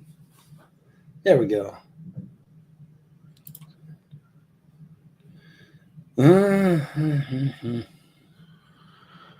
I thought it was a good day to fly my flight sim today. Mm-hmm. Yeah. Flying back to Ottawa. Okay, I misspoke. Ronald Reagan attended, but he didn't actually attend the Daytona 500. But he was at the Firecracker 400. So, well, who was it that was a Republican that wasn't there? Was it Gerald Ford, maybe? Maybe it was Ford. Ford and Nixon. I don't remember any of those guys being there. Because I would have read about it, back when they actually taught us history. You young folks, man, you get jilted bad, man. By not getting told. I don't think Bush went either. I don't think any of the Bushes went. Now, Bush did go to a baseball game. Bush Jr. Maybe Bush Sr. too. Bush Jr. though, I think did go to a baseball game. But yes, but being co-pilot says yes. President Donald Trump has attended the Daytona 500 multiple times, including during his presidency and after. Before Trump, other presidents have also shown interest in NASCAR events, but none have actually attended the Daytona 500 specifically. There you go. For instance, President Ronald Reagan attended a NASCAR race at Daytona International Speedway in 1984, but it was the Firecracker 400, not the Daytona 500. The Daytona 500 has become a significant event, attracting celebrities and politicians alike. It's a great place to see and be seen. Well, there you go. All right, so I was going to try on. Nobody, not really. So this is new. He's breaking new ground here, I guess. And of course, the fans went nuts. They absolutely loved it. So that's good. But yeah, I'm going to try and build me a new track with that foam board and see if we can't get some serious racing going. And it should be a lot of fun. Should be a lot of fun. Mm-hmm. And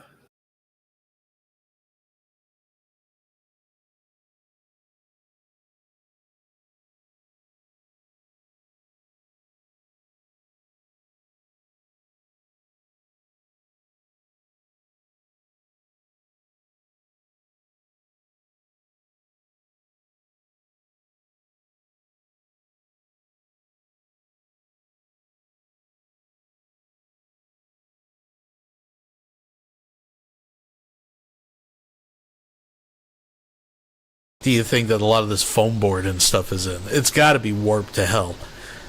Like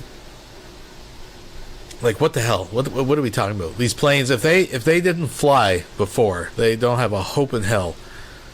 Like, what are they held together with? Like hot glue and shit? Sitting out in a freezing barn? Yeah, okay, bud. And like I said, I'll put video clips in there of the drivers and stuff. So like if I've got Shirley Muldowney's dragster and what's her first name? Shit, can't think of her first. Brittany. I should have known the name Brittany, right?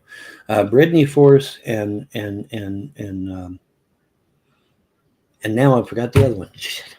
I'm having brain lock today for some stupid reason. I don't know why. It's Anyway. all good. I got to get going anyways. Dinner's almost ready. So. Oh, you're getting dinner ready? Okay. Yeah, we can do a show in a couple days or something. Eating with the mom? Just family dinner, family day. Yeah. All right, bud. Well, I'll see you. All right. Have a good one. All right, you too. Bye-bye. But yeah, Shirley Muldowney and Brittany Force and her sister, whose name escapes me also at the moment. This will all come flooding back once I get out to the garage and start messing around with this stuff again. But and then of course their dad, John Force, but I think he's passed on now.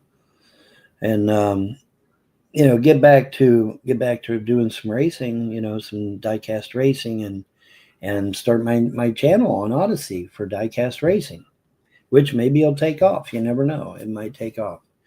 People tend to like that sort of thing on YouTube, so maybe it'll take off on Odyssey as well. That would be nice. It'd be nice if it did.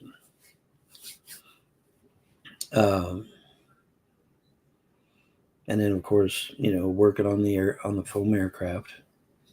Maybe try something a little simpler, like hand-thrown gliders, until we can figure out the reason why I can't seem to get the COG right on some of these planes for some reason. I don't know why.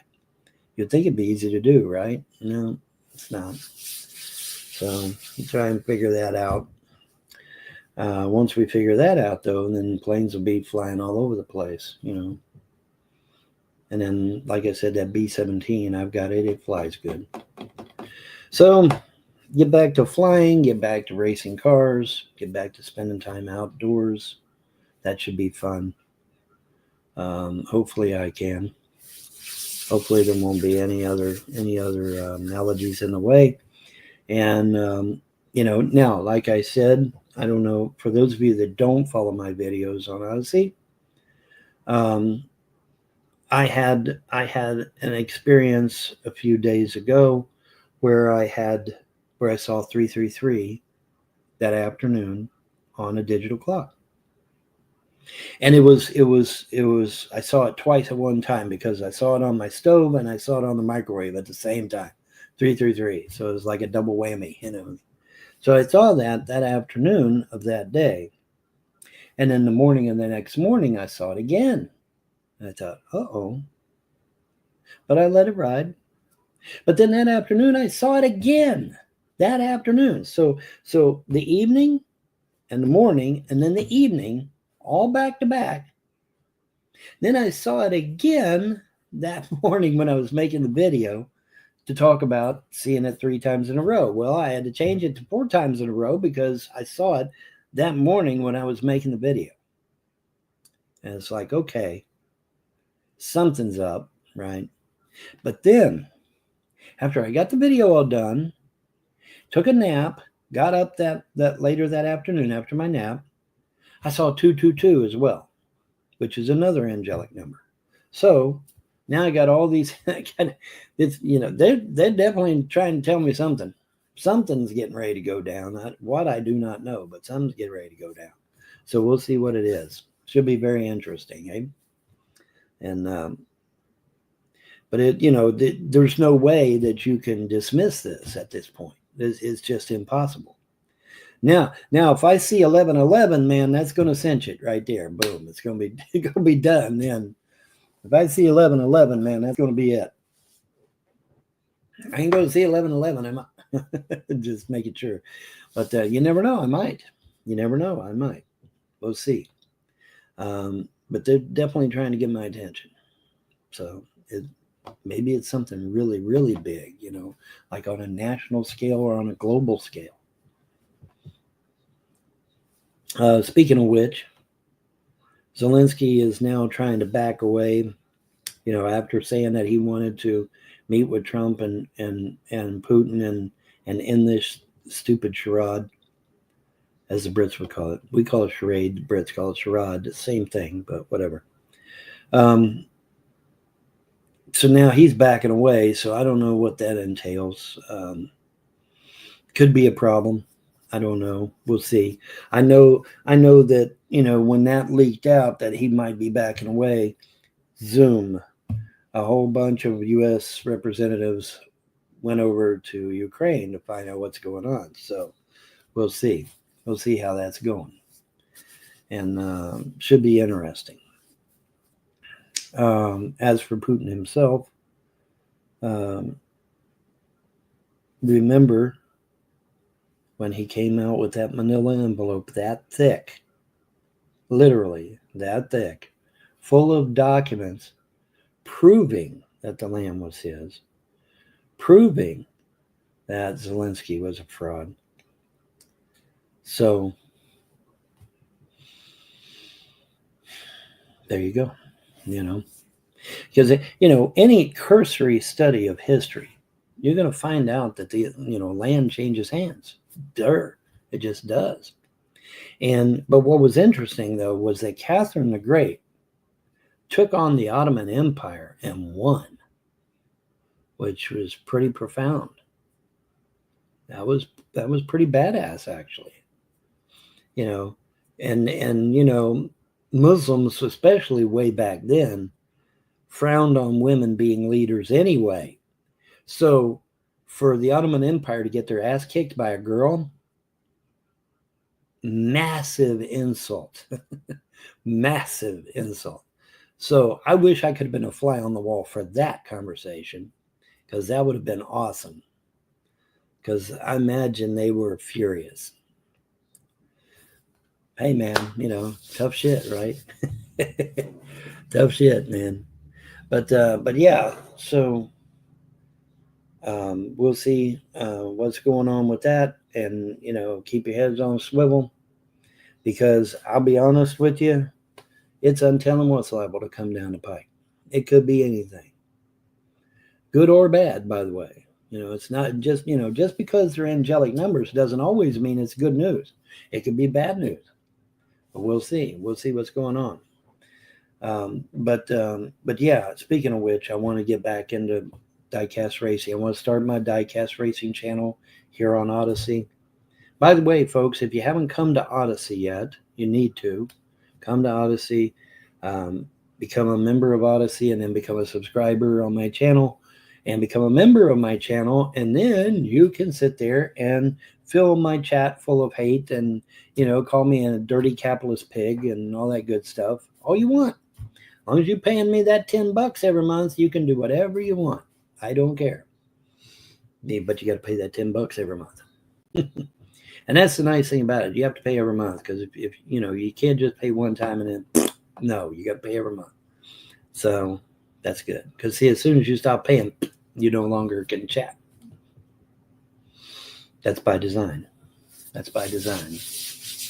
Did you really think I was going to let you get away with just paying one time and being able to do it forever? No. I'm a little bit smarter than that. So. But anyways, my experience at Daytona, unfortunately, was not as pleasant. This was back when I was living on Stallhaber Road. Or no, excuse me. It was when I was living on, what was it? What was the name of that road? Shit.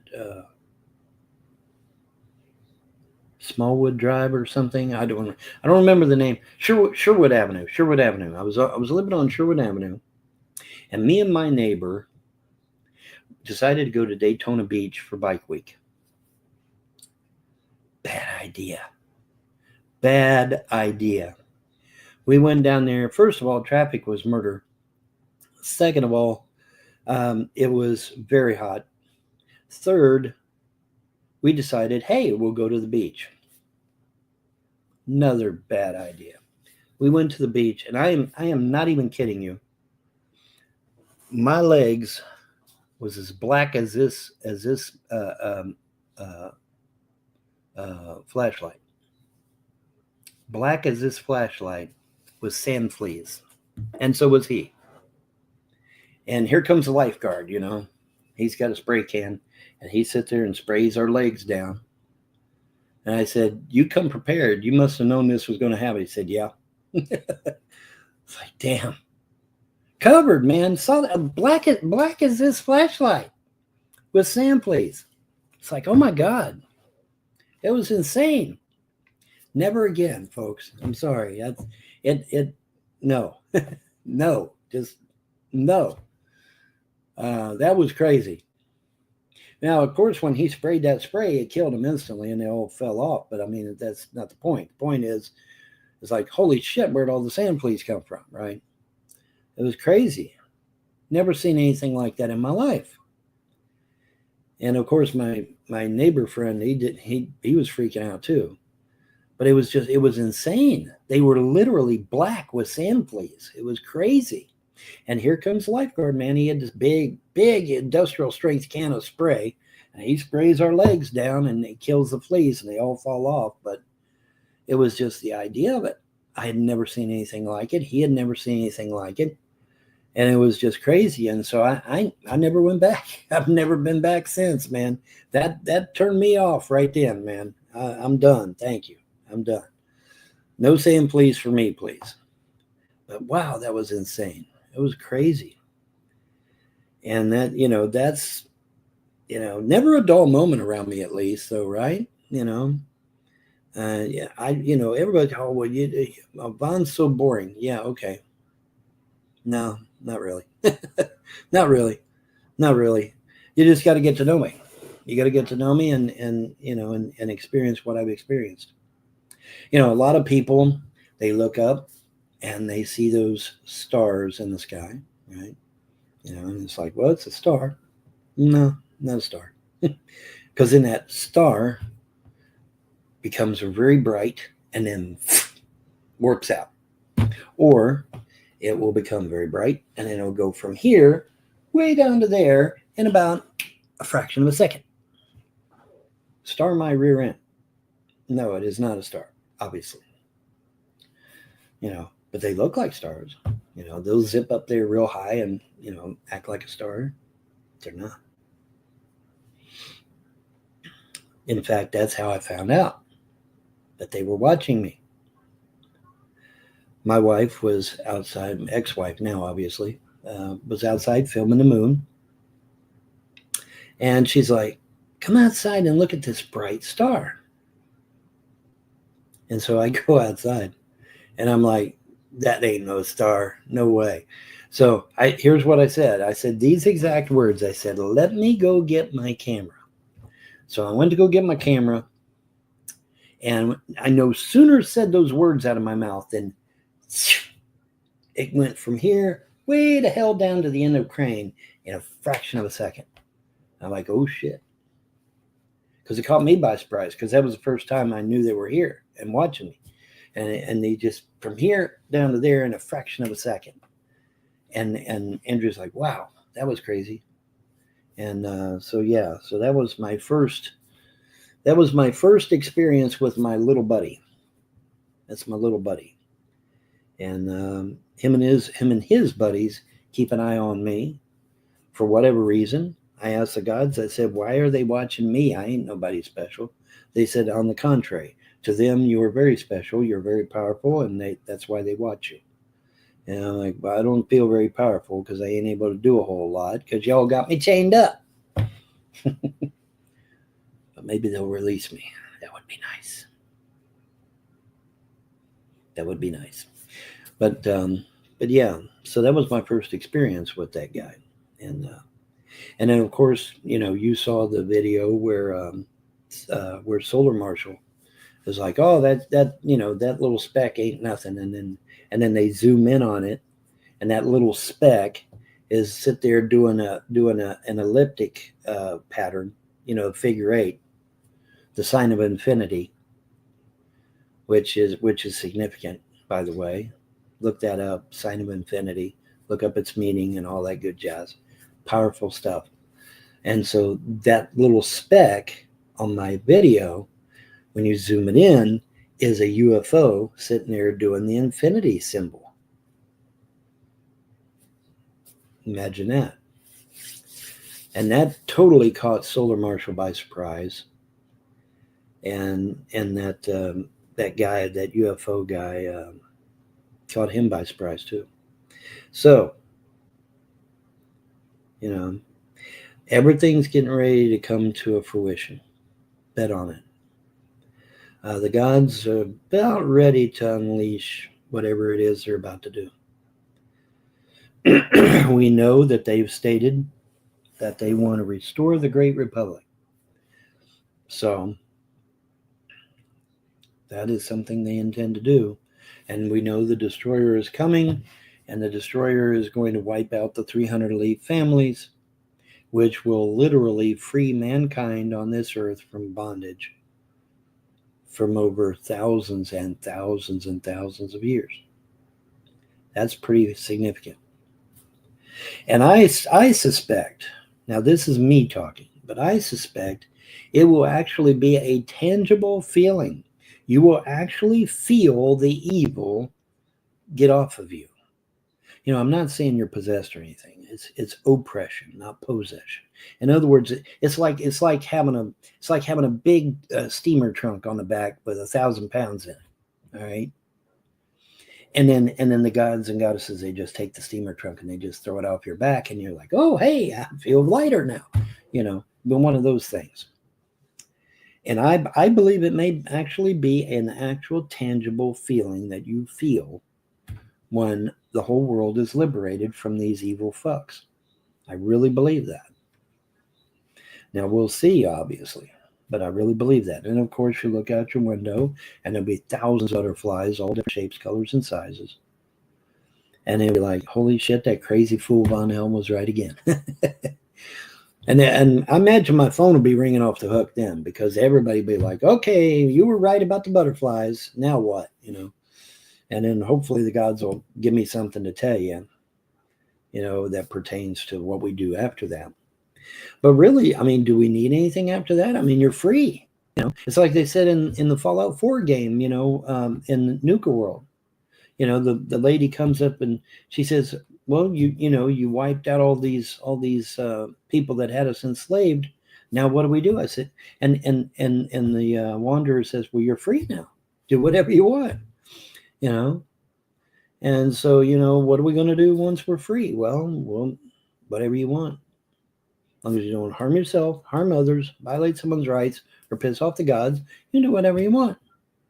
Whatever you want. Or nothing. Just lay there. Just enjoy the freedom. Enjoy the moment, you know. But this time, folks, and I'm speaking to everyone, this is one thing that I can say with an assurity. If we get liberated, which we should, I mean if, as in if it happens now or if it happens later, not if when. It's going to happen. They've said it's going to happen. It's just a matter of when. But here's the thing. One thing I can say, when the elites are taken out and all that money is put back into the system, we stand to get quite a windfall. And if and when we do, okay, don't be foolish and go out here and buy everything your eyes sees. The banks will be normal banks again. They won't be financial institutions that have a desire to rip you off or whatever. They'll be normal institutions again. Take your money, put it in the bank, you know, save back for emergencies, set up trust funds for all your children, you know, trust fund for the wife, all that good jazz. And, you know, save back that money and use it wisely, invest it wisely. Don't go out here and blow it. Because, you know, you go out here and you blow it, then you're right back into the situation again. Now, it's not going to be as bad as the elites, but I mean, you'll still be in a tough way. So don't go out here and blow it on everything your eye sees. Put it in the bank, store it up, save it for an emergency, because you may have one, but hopefully not. I don't, you know, once we destroy the elites, you know, does that mean that's the end of Hubal and Moloch as well? And the answer is, I don't know. I honestly don't know. You know, could it be that the destroyer destroys Moloch and Hubal and Satan and, you know, Kek and all these other demons? I don't know. Maybe. It would be nice, because it seems to me like if you get rid of the elite families, but you don't get rid of Moloch and Hubal and Kek and Lucifer and you know, Shaitan and all these other Beelzebub and all these other clowns, if you don't get rid of them, seems like that shit will just regurgitate right back all over again, and you'll be back, and maybe even worse than he was before. So seems to me, and this is me talking, that the destroyer would also take out these mega demons that are on the earth, such as Aleister Crowley's guardian angel, which we know is a demon that he loosed over America. Gee, thanks, Alex. Or Aleister, excuse me. Alex must be thinking about me. Aleister Crowley. Yeah, supposedly, for those of you that haven't read Aleister Crowley's books, he had this guardian angel. And apparently he thought it would be a good idea to loose this guardian angel over the United States. Well, golly gee willikers, thanks. Not a good idea. No, not a good idea. So we'll see. But I'm hopeful that the destroyer would, take out the supernatural as well as the physical, and thereby giving us true freedom. And that is exactly 1 hour. Okay. So there we are, 1 hour. And so we'll see how that goes. But then, I don't think we ain't got much longer to wait. I really don't. I honestly do not believe we have that much longer to wait. Some big's getting ready to go down, folks. What, I do not know, but some big's getting ready to go down. You can bet on it. Is it going to be the destroyer? Is it going to be, the gods finally saying, okay, this is enough bullshit. We're going to take matters in our own hands. I don't know. We'll see. Because I get bombarded too. Well, what's going on? Have they said anything to you? If they tell me something, I'll be right on here to tell you. I promise, guaranteed. I'll be, I'll get right on here right away and say, hey man, here's what the gods and goddesses are telling you, and get ready, because here it comes. Just like the old song from the 70s. Get ready, because here I come. Get ready, because here I come. I'm giving you a love that's true, so get ready, get ready. Start making love to you. I get ready, here I come. Get ready, because here I come. On my way, babe. Get it, because here I come. That's a good tune, by the way. So yeah, anyway, that is 1 hour, and we're going to get out of here and win. And you all have a pleasant day and a better tomorrow. Bye.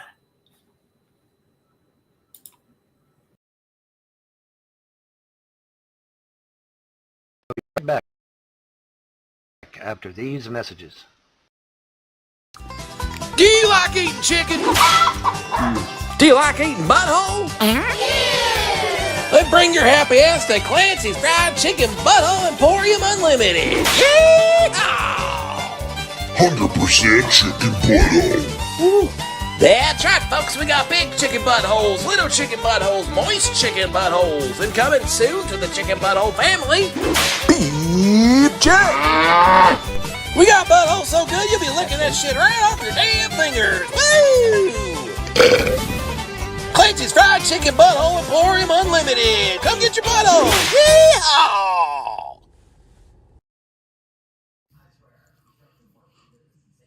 What's up, guys? This cinematic camera is crazy. Anyway, I had to do a video on this. The spirit, when it speaks to me, I'm going to do a video like that. But the Lord is telling me, when it comes to this stuff with the New World Order and all that stuff, all of it's happening right in front of your face.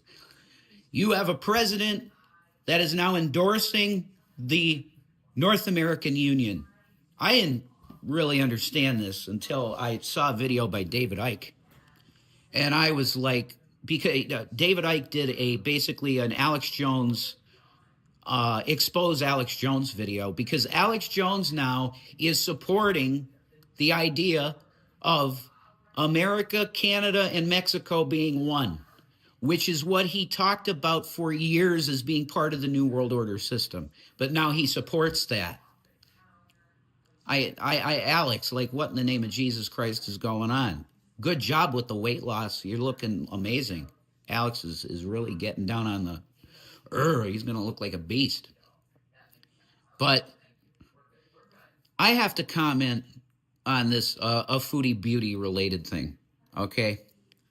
Because this is our soap opera, the whole Foodie Beauty thing. It's our soap opera. Like, we don't watch, like, Days of Our Lives or anything. It's YouTube stuff. So I have to comment on this. Chantal, in her videos, when she's bringing up Shanny, and she never says her name, but when she brings her up, she's saying, I weigh less than you. I am less weight than you. I don't care what your number is. That's just not true, Chantal. Shanny is 5'11". You are 5 feet tall. Do you know that Shanny's number on the scale is probably just about at the same as yours, if not at her? She's probably weighs less than you at this point.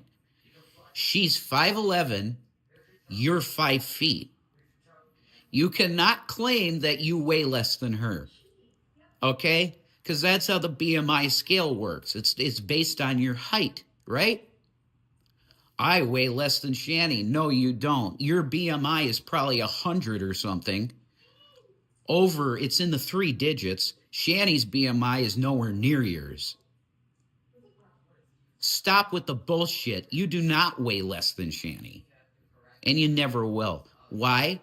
Because you're not strong enough. And even Pete said this, okay? Who knows you a lot better than I do? Pete's told you this. And the world, he's told this. Chantal does not have the willpower to do this. One day after you say you're not going to eat anymore on camera, what do? You get some McDonald's. And you're eating the McDonald's on camera.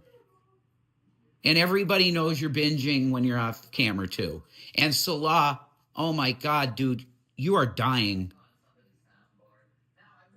Have you guys seen how much Salah has aged in like 2.5 years? He looks like he's like 50 now. Get out, dude. I'm telling you, get the fuck out. Now, am I being like hypocritical with this because, people say run, Rev, run? No, yeah. I'm telling you that was never the case with me, with Shanny. I am in the relationship because I want to be in the relationship because I love her. Legit love. Okay? I'm telling you that Chantal, you're going to drop dead. If you keep playing these games with yourself and giving yourself excuses to pig out the way you're doing it, you are going to die soon. There are people on here, Chantal, that are reaction channels to you, that it's not about fat shaming you. It's not about just making fun of your situation. They have legitimate care for your health because you're clearly going to die. And this is coming from a fellow food addict that overcame it. You can do it. You can do it, Chantal. Do it. Do what I told you. Be strict about this for a while, that all you're going to eat is salads every day. And you need to change your mind about what food is. Food is not a hobby, Chantal. Food is not a hobby. Food is stuff that you put into your system to fuel your existence. You can do it. We'll be right back after these messages. Well, folks, can you say merch? All right, before we get into all this stuff, let's take a moment. Let's take a little deviation here. Because as I said, Shanny's answer to this was to, but just by coincidence, eat a salad on her channel today. So let's mosey on over to Authentically Shanny. And we're not going to go through all this, but there she is. You can see it in the thumbnail, folks. She's going to eat a salad. I guess it's Goth Day at the Egrofs. I'm not sure. But let's check it out.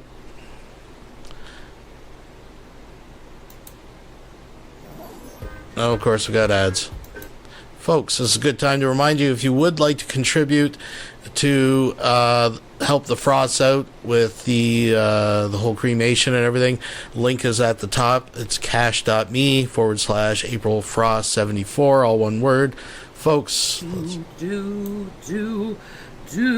I appreciate that the cleavage actually has a butt crease, or not a butt, a front butt, a belly crease at the top of her cleavage.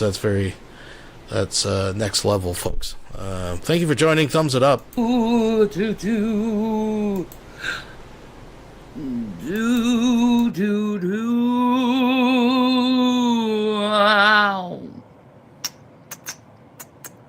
Dooby-doo.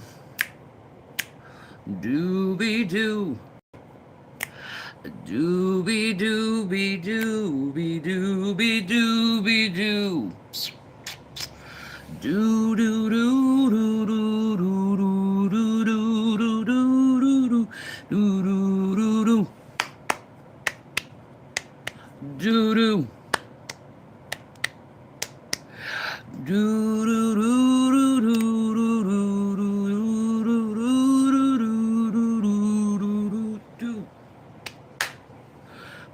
do do. Hello, Deanne. Hi, Andy Social. Hello. Good afternoon. Oh my God, it's not even morning. How are you guys? How are my lovely lovelies? We're gonna be eating a salad for the girl on her behalf, because we need to teach Foodie how to eat properly when you're a diabetic and you're trying to lose weight. We also need to teach Amber Lynn too. The same thing. We got to teach them, because obviously it looks like they have no clue how to do it. So I'll do it for them. Yes, this is a Dr. Pepper Zero. I know people are like, you're still drinking soda. It's better than fucking drinking full sugared soda, please. If I have a meal, I can have a Dr. Pepper. Leave me alone. I don't drink many of these. Most of the time, I'm drinking my coffee.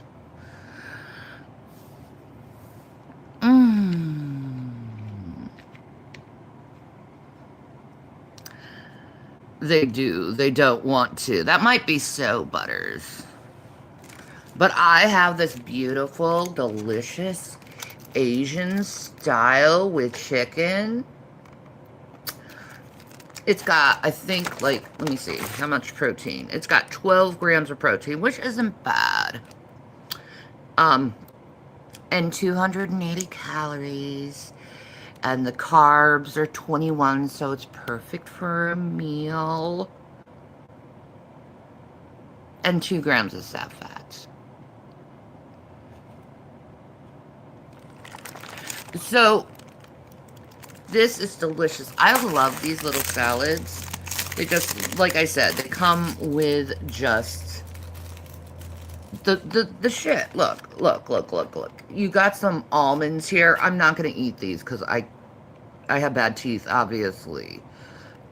Leave it to a vitamin D deficiency.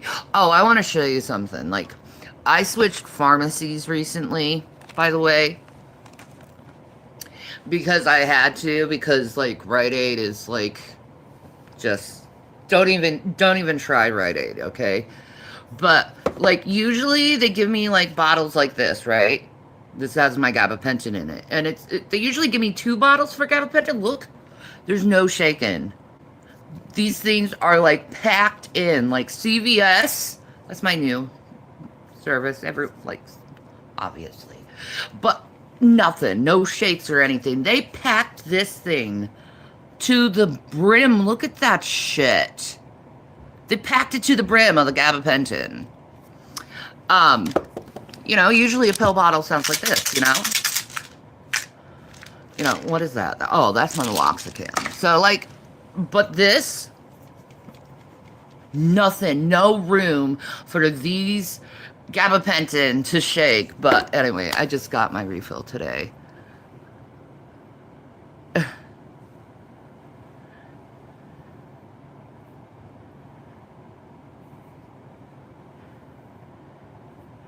I'm out of the loop. Is Rev still alive? No, he died a long time ago. Starvation.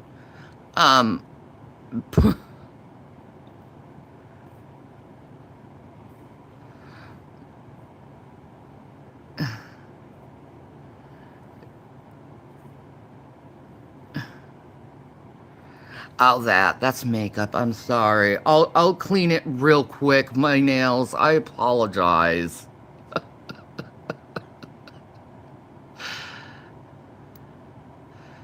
It brings out the look of the blue lip. Thank you. Thank you. But yeah. Let's do the salad. I'm gonna pull this out. Oh yeah. It also comes with a fork, right? We got this, right? This is a ginger miso salad dressing, okay?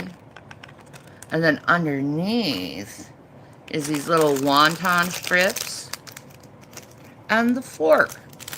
And as you can see, in this salad bowl, it's full of cabbage and carrots, radicchio. Very nutritious. See, this is what nutrition looks. It's color. See, you know you're gonna have a nutritious bowl of food when it has all these different colors inside. It's not brown mush cooked to death.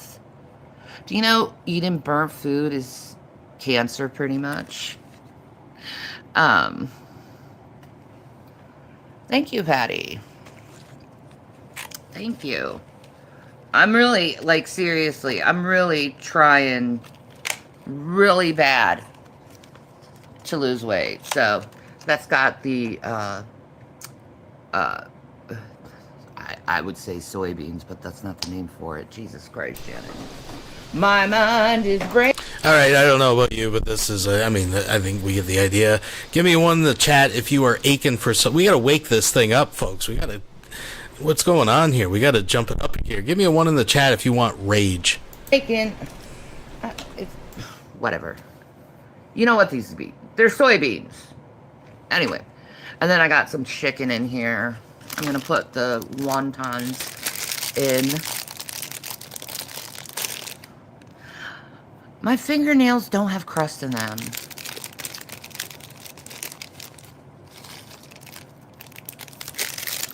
Oh, I feel like thousands of times better.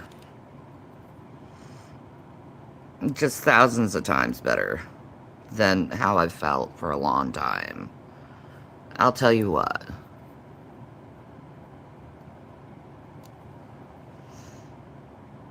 Hey, husband. I need you to mod for me. I have 12 emails, 30 messages. Perfect timing. I was done with it. Bald spot coming in very nicely, Shanny. Yeah, all right. Let's. Well, I'll tell you what. Let's move this along, folks. I think we know. I think we know where we're going. And now a public service announcement. Are you fucking serious? 10 pizzas? Folks. Yeah, 10 pizzas. Yeah. Do you fucking realize how many homeless people 10 pizzas could feed? That you're wasting food, Do you realize that? Then they wonder why when they go out to dinner, they bitch that the restaurant is so expensive. That's why, because you're wasting the restaurant's fucking money, and you're wasting the restaurant's fucking profit, doing shit like that. Do you realize how many homeless veterans 10 fucking pizzas could feed, asshole? You know what, Carl? You're a fucking You need your face knocked out of your fucking head, and you need your hands broke so you can't fucking type. That's what you need, No, but that's a waste of food. Do you realize how many and they gotta throw it in the garbage can every time you waste that fucking food. They can't resell it to another fucking human being It goes in the goddamn garbage can! Do you realize how many homeless fucking you can feed with that? You're a liar, Houston! You're a liar! Don't make me come to Houston and pass your fucking faces! Houston! I'll come to fucking Houston! I'll kill you, you motherfucker! I'll kill you! Kiss my cock! All right, folks. We'll be. All right, folks. We'll put that back. Yeah, we got to switch over to YouTube again. We'll go on a little journey here and see what Emo's been up to.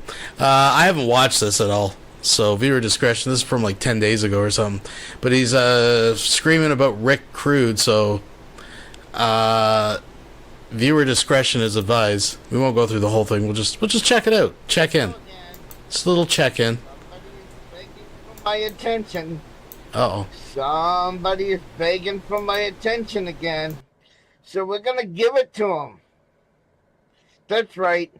Because I know what a worthless piece of shit this guy is. What a worthless piece of shit human being that this guy is. And he wants to piss me off. So let's get into it as soon as I get the fucking chat open here. Because I'm going to leave the chat open on this one. We sure are.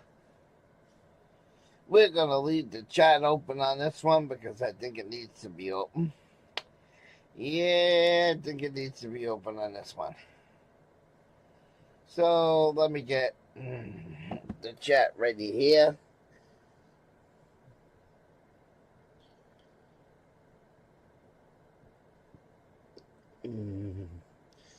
All right. Make sure the chat is open. All right. So the reason why I'm making this video, because I'm right in the middle of watching Lady Di's last night's live stream.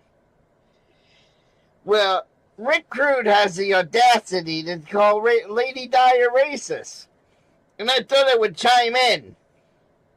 See, because does everybody remember when I got kicked out of my house on Kimball Avenue? Does anybody remember this? And where did I go from Kimball Avenue? I went to Florida, right? And one night in the wee hours of the morning, I was in a bitchy mood. I was bitching about something. I can't even remember the date of the live stream. But I was probably bitching at a troll in general. And I started the live stream. CIA Hole came up. I remember CIA Hole came up for a brief second. He was there. I think his Salty Rant might have popped in and out of there. You know, in and out. So during the beginning of the live stream, you know how people always pop in, but they don't stay long. So, the first half hour of the live stream was of me bitching to some troll. I can't remember which one it is. Right? I'm bitching to one of my trolls. Then they came in. Like I said, Salty Rant did a drive-by. CIA did a drive-by. A few other people did a drive-by. And the reason why Salty Rant left is because I allowed a guy by the name of Agent Gray to come on my channel. I allowed Agent Gray to come up on my channel, and Salty's like, do you know what that name Agent Gray means backwards and all this other stuff? Okay? And Salty Rant didn't like that I let Agent Gray up. So me and Agent Gray are talking. Now we get to about an hour in the stream. And Rick Crude comes up. And Rick Crude was so racist and obnoxious that I had to take out an hour of the live stream. I had to cut the last hour of the live stream. Right? So, because Rick was so off the top that I had a feeling if I left that live stream up, the channel would get run. would get struck. And in that channel, because apparently Agent Gray was a black dude, was a black guy,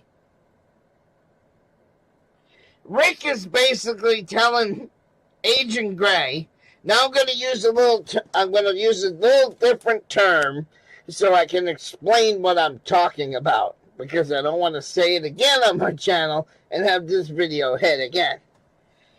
Does anybody know in the sexual fetish realm what BDSM means, right? BDSM. Right? Well, BDSM means basically bondage, dominance, slavery, and masters. Okay, so I'm talking about BDSM. That's what it means. But we're going to take the BD off of that. We're going to take the BD off of that. I just told you what BDSM means. So we're gonna leave the SM on the end of that. So Rick comes on and says how he wants to be the SM over Agent Gray. He wants to put Agent Gray in fucking chains, and he wants to be the M over him and make him be the S. He said it on this goddamn channel, not my main account, this fucking channel. Back when it was the Emo Hollow Wolf and the Raging Trucker channel. He said it on this fucking channel. And he's gonna have the audacity to call Lady Di a racist bitch? Really, Rick Crude?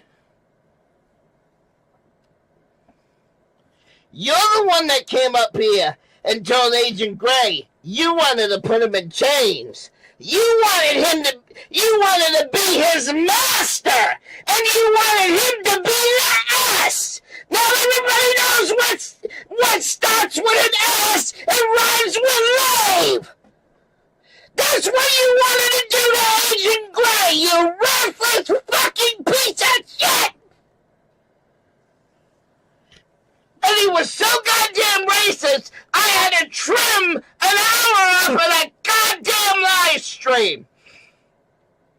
So if anybody's racist, Rick Crude, it is you! Because you want to SM But he told this guy, I want to SM you! I want you to be my slave, and I want to be your master, and I want to put you in chains! Agent Gray, that's what you said, Rick Crude! That's what you said on my fucking channel! Do you deny it, piece of shit? Do you deny it?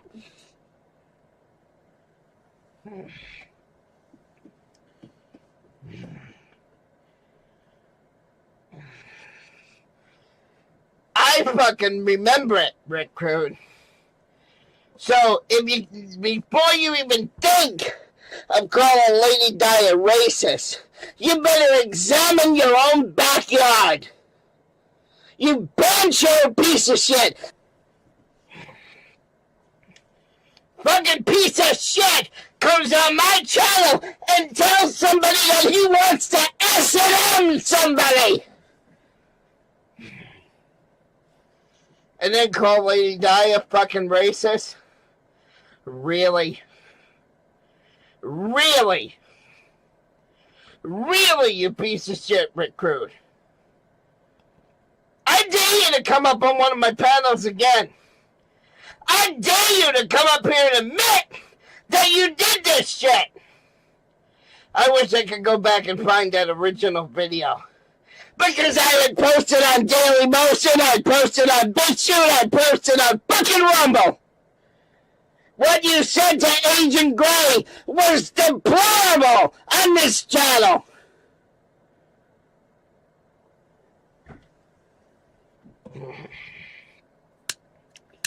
And he wants to call Lady Di a fucking racist. No. If anybody's racist, Rick Crude, it's you. You're a useless piece of shit. That's what you are, Rick Crude. A useless motherfucking piece of shit. Because if I could go down, I wish I could find that video. If I could remember which live stream it was, Rick Crude, I'd go back and undo the editing of the video. Do you know you can do that? See, because when you fucking edit a video, it keeps the original video in the studio.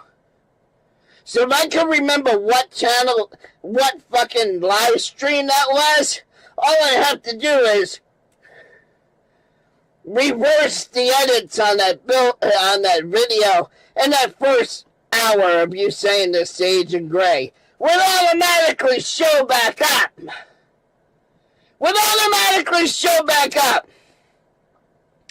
So you want to tell somebody that you want to put them in chains? You want to tell somebody that you want to S&M them? And then you call Lady Di a racist. And notice that I love how the trolls took every one of my videos and Hum on My Dick has them on his channel. And all these other people have all these other videos of me spouting off. But nobody's got that Rick Crude video. Why didn't you record that fucking hour live stream when Rick Crude was saying that he wanted to own? Actually, I think either I got it or I tried to get it, and it was pretty awful. So I don't think some of it I think I caught on my channel, but it's probably better I didn't show it if I did get it, because it was pretty bad.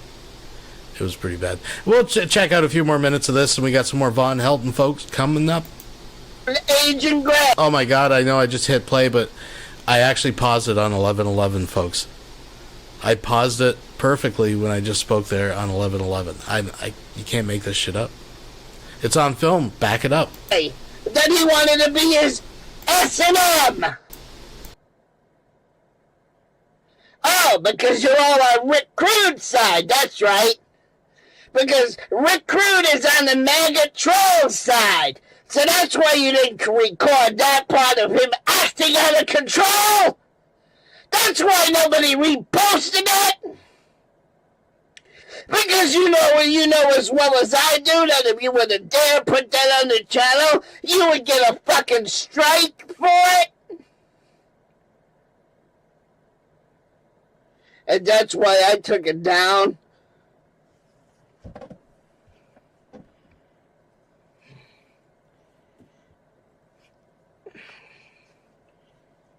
So I did make a video right now telling everybody what you said to Agent Gray. Because if you don't make a video, Rick Crude, admitting what you did,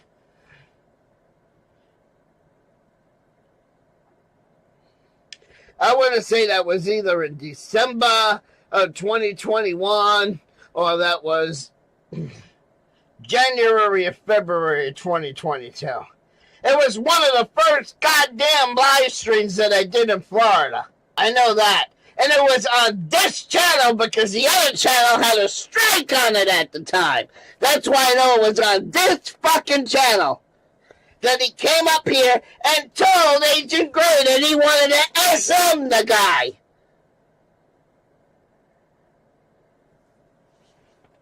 And nobody chewed Rick Crude out of this. This is going on 3 years later, and Rick Crude still gets a pass for what he said to Agent Gray. Rick Crude still gets a fucking pass, right? He's the Saint Almighty on YouTube. He gets a pass.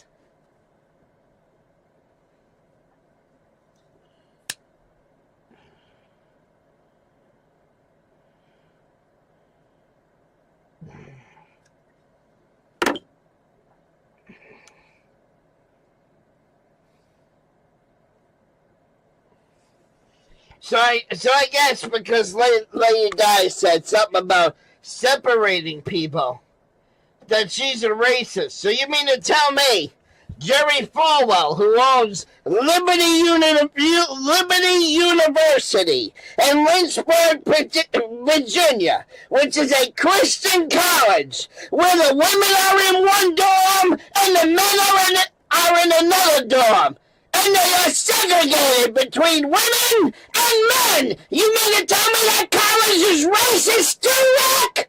Really?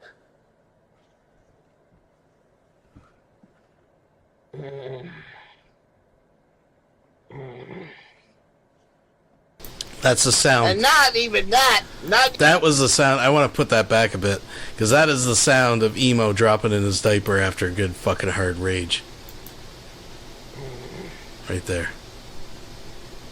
And not even that. If you go to Liberty Bible College, you can't even date a woman the whole time you're a freshman. Because freshmen are not allowed to date each other at Liberty University. Because during your freshman year, you're supposed to learn whatever you're studying. You're not supposed to meet a girl and fuck around.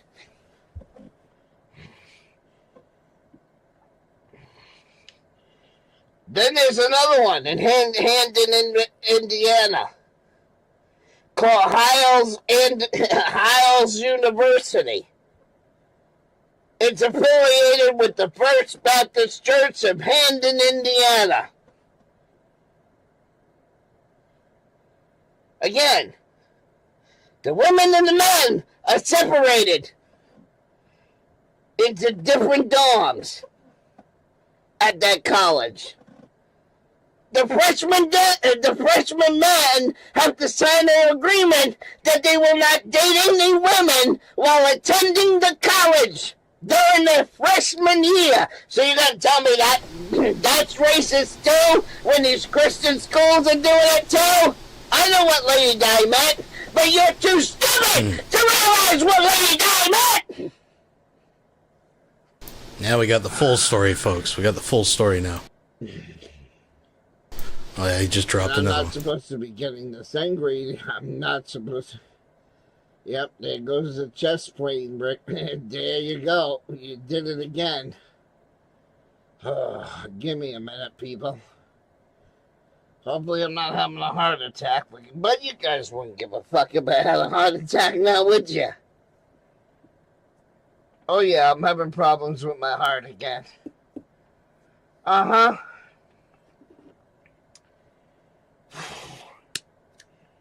So he wants to go on there last night and tell Lady Di she's racist because she meant that she wanted men with men and women with women. He took it out of context and said, "Oh, it's racist, Lady Di, you're racist." No, coming on my panel telling Agent Gray that you wanted to S&M him, that was racist, Rick Crude. Like I said, ladies and gentlemen, that live stream was so bad.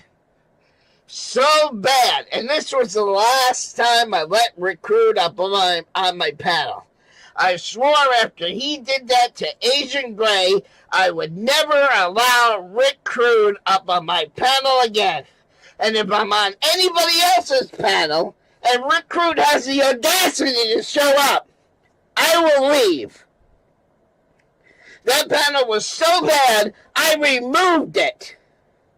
Because I wouldn't have this channel right now.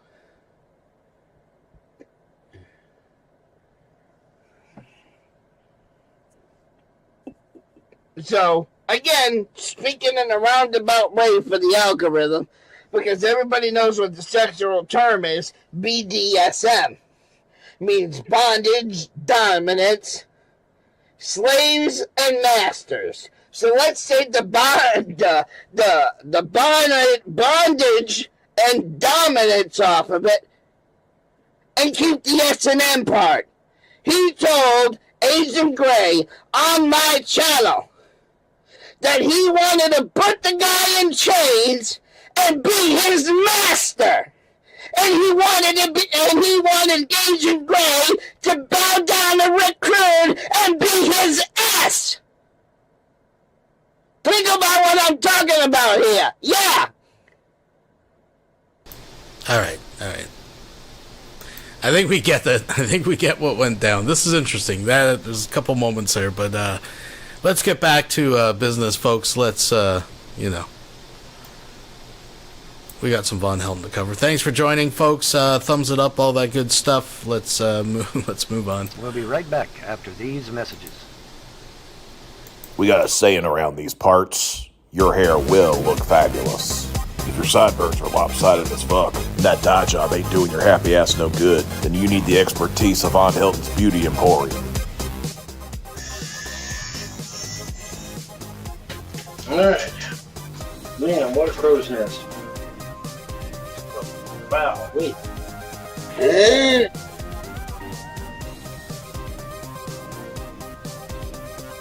thought this was going to be easy, but it ain't.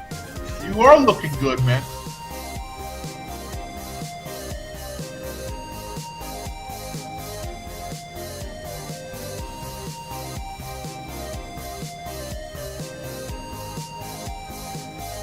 You noticed how I was struggling to cut it there. Wow. You better not have grabbed none of my hair, dude. Does it look okay in the back? You need to do a little bit on the neck part. You got a little extra in the middle there, but it looks all right. Von Helton's Beauty Emporium. Beauty must be punished. Yep.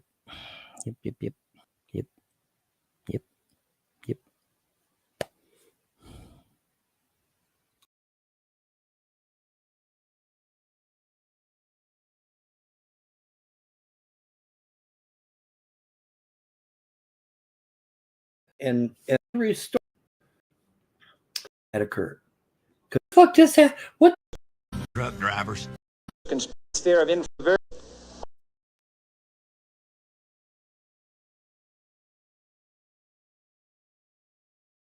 And my mic is muted again because I forgot to unmute it. Good morning. It is morning coffee 3:46. And the question is, what the fuck just happened?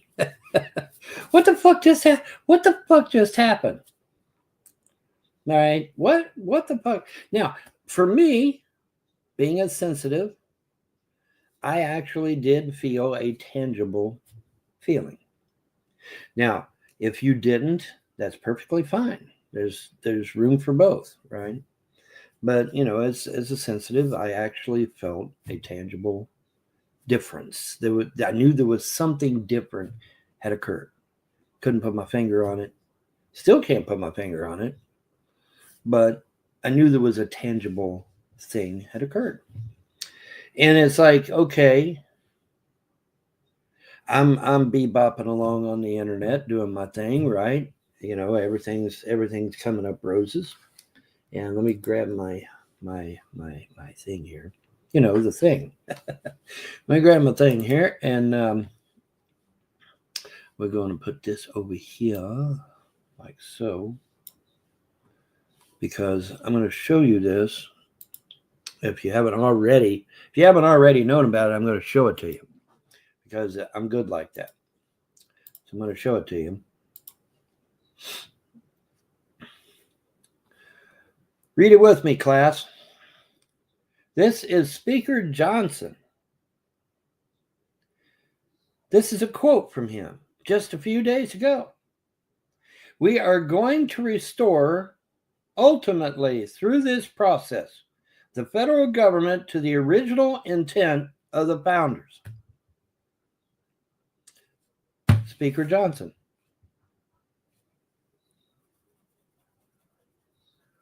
Now, I want you all to sit back for a minute and soak that all in, take it all in, sit there and think about this for a second. Think about this for a second. I mean, is this the same Speaker Johnson that we had just a few days prior? Is this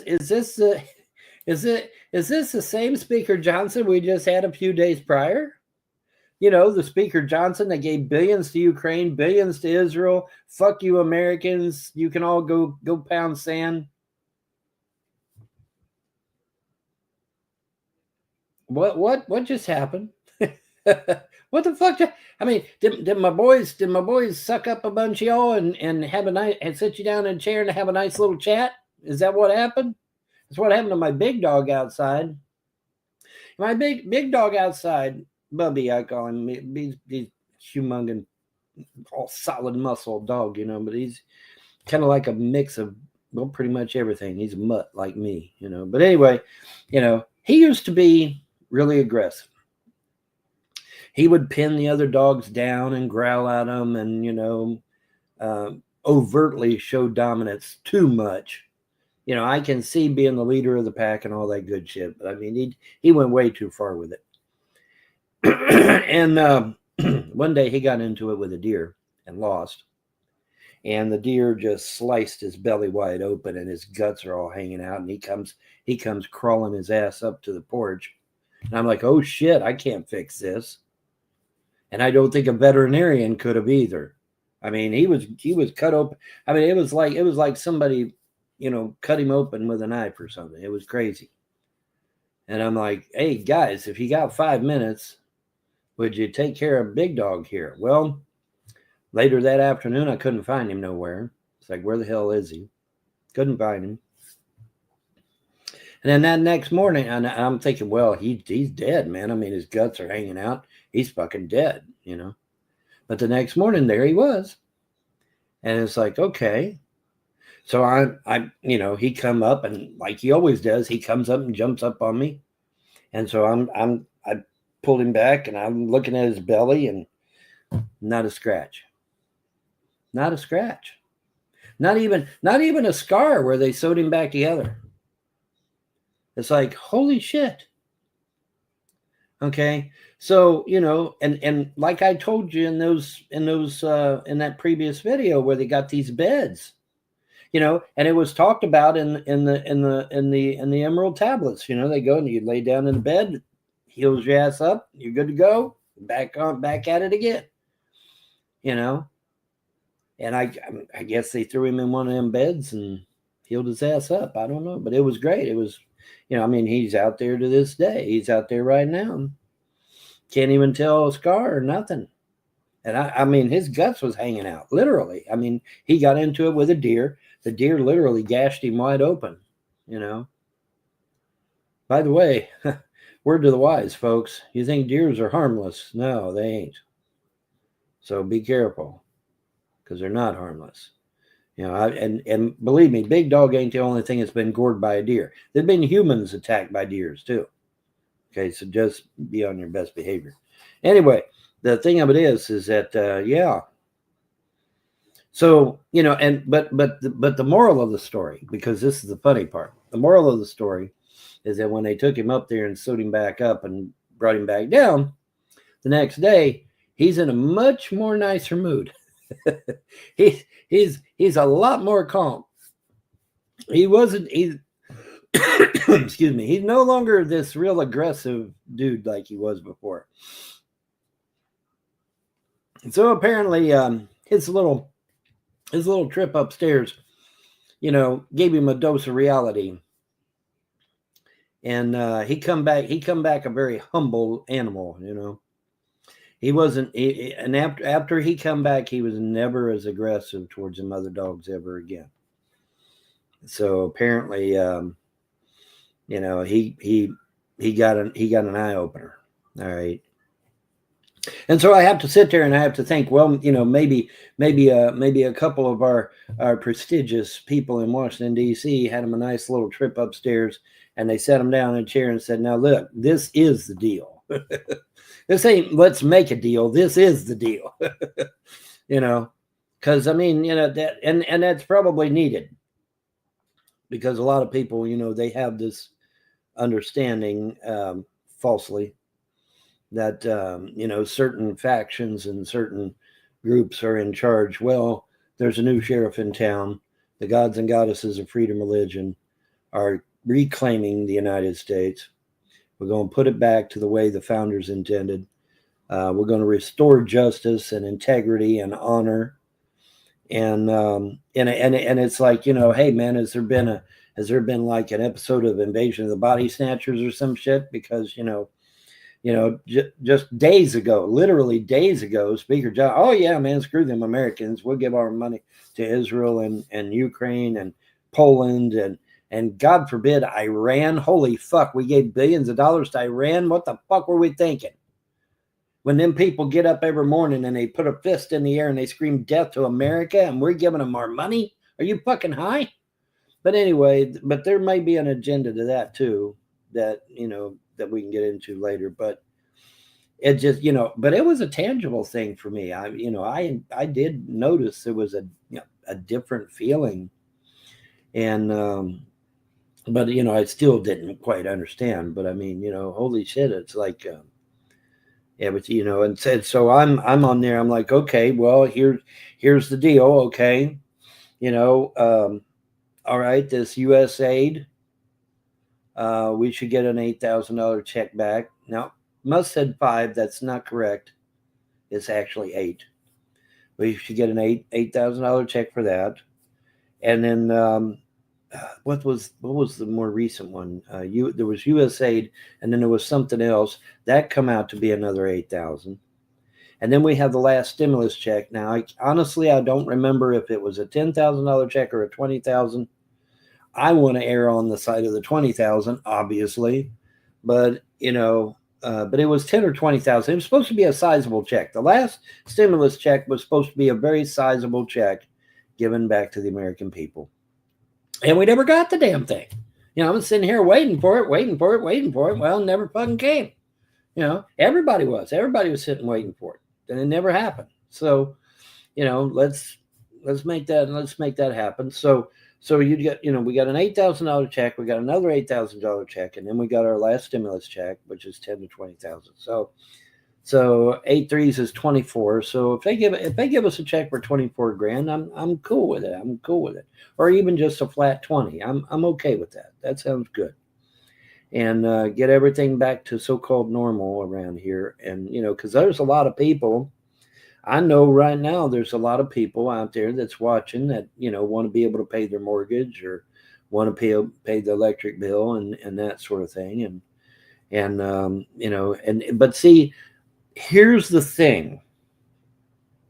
Putting the money back in the hands of the American people themselves stimulates the economy. And if the economy is stimulated, it produces growth. And if it produces growth, it produces GDP. And if it produces GDP, then everything looks great on paper and in real life. Okay. When people have money in their pocket, they're going to go buy shit. When they go buy shit, it stimulates the economy.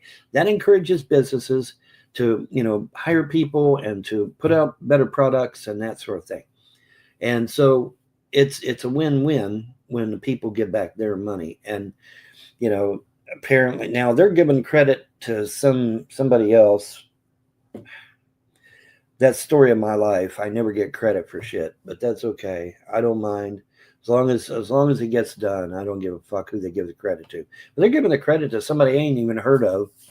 Oh yeah, man, it was his idea to give everybody a check back, and it's like, hey, wait a minute, dude, I'm on record talking to everybody saying, hey, we need to get a check, and it's like, God damn it.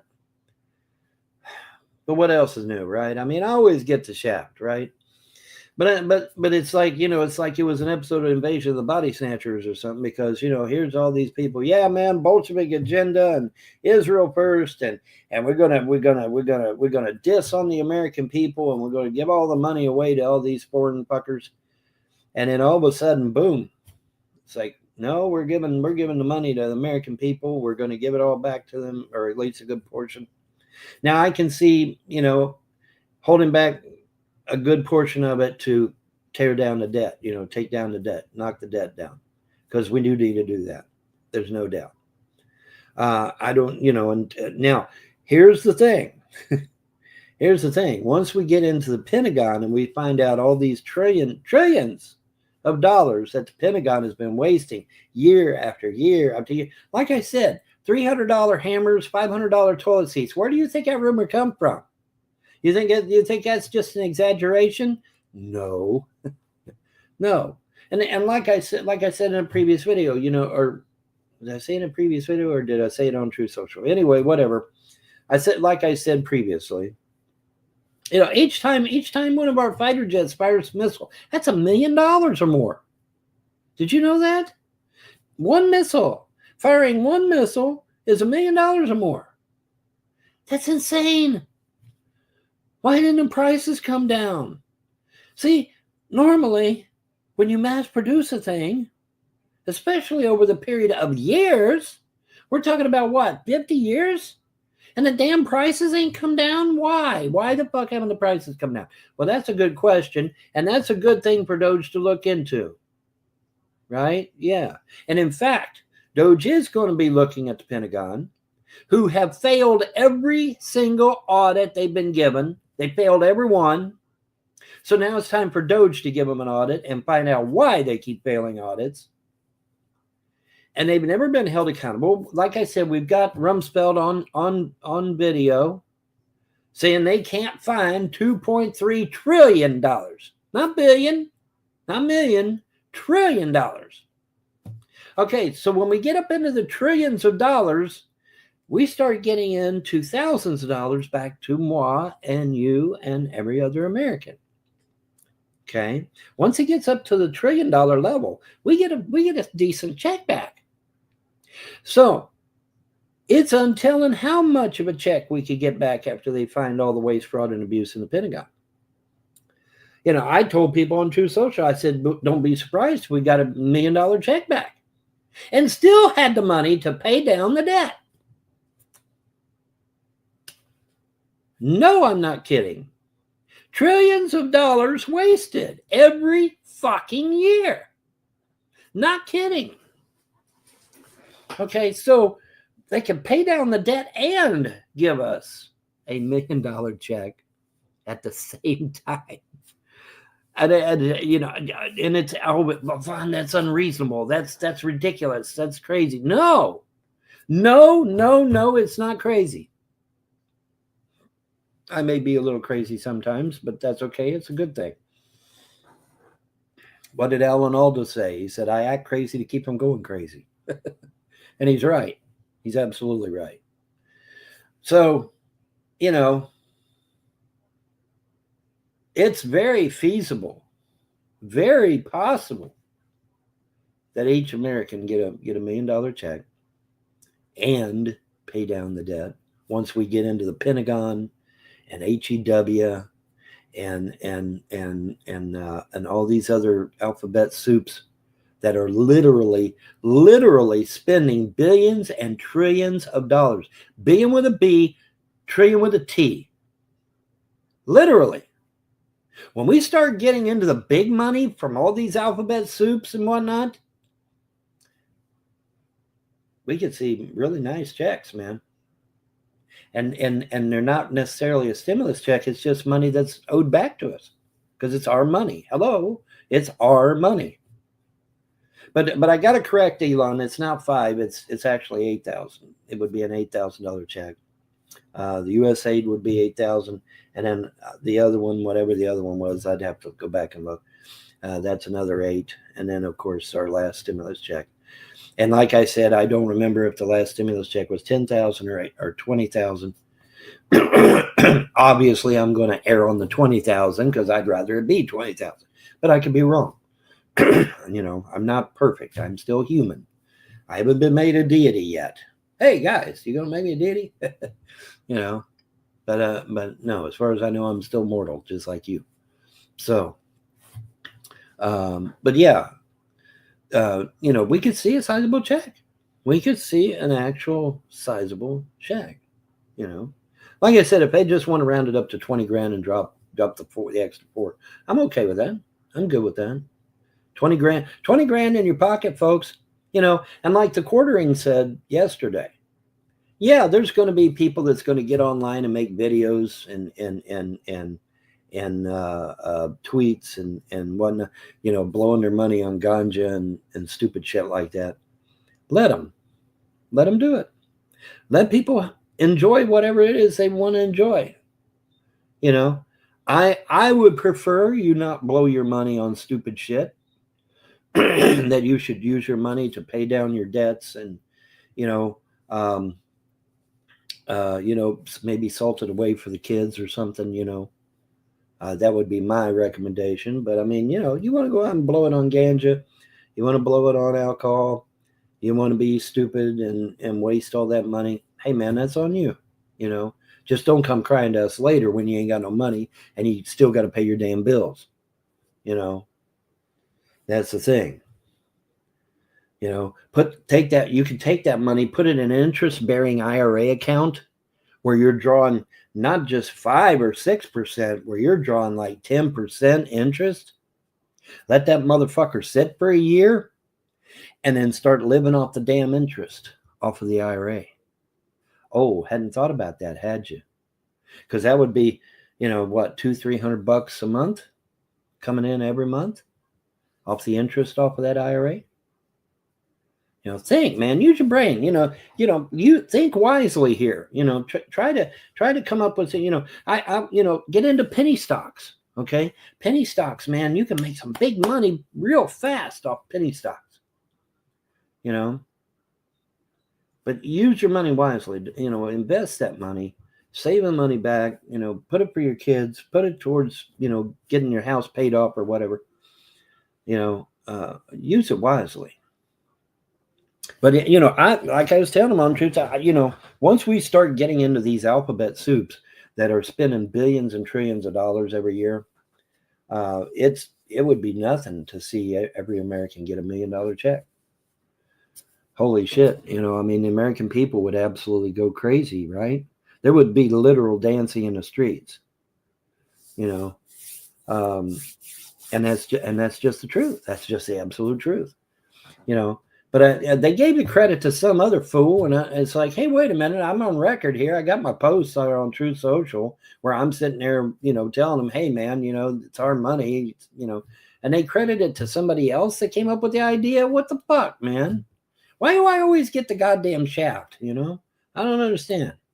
But whatever. As long as we get our money, I don't give a shit. I don't give a shit who they give the credit to, as long as we get our damn money. Because it's our money. Right, it's our money. Now, granted, they need most of that money to pay down the debt and to, you know, get us a surplus going if they can. Now, you know, once we get into the pentagram, once we get into the Pentagon, yeah, you know, it's going to be crazy. It's going to be crazy, and HEW and you know, some of these other alphabet soups that are literally spending billions of dollars on waste, fraud, and abuse. And then the Pentagon, which is spending trillions of dollars, you know, and for fuck's sake, let's get the cost of this shit down a little bit. Good God. $1 million for one missile? Really? Come on. Let's get the cost down. I mean, it's been 50 goddamn years, for fuck's sake. The prices should have come down. But that is 30 minutes, 33 actually.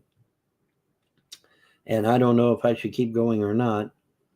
I feel compelled to do so. Because I mean, it's like Invasion of the Body Snatchers.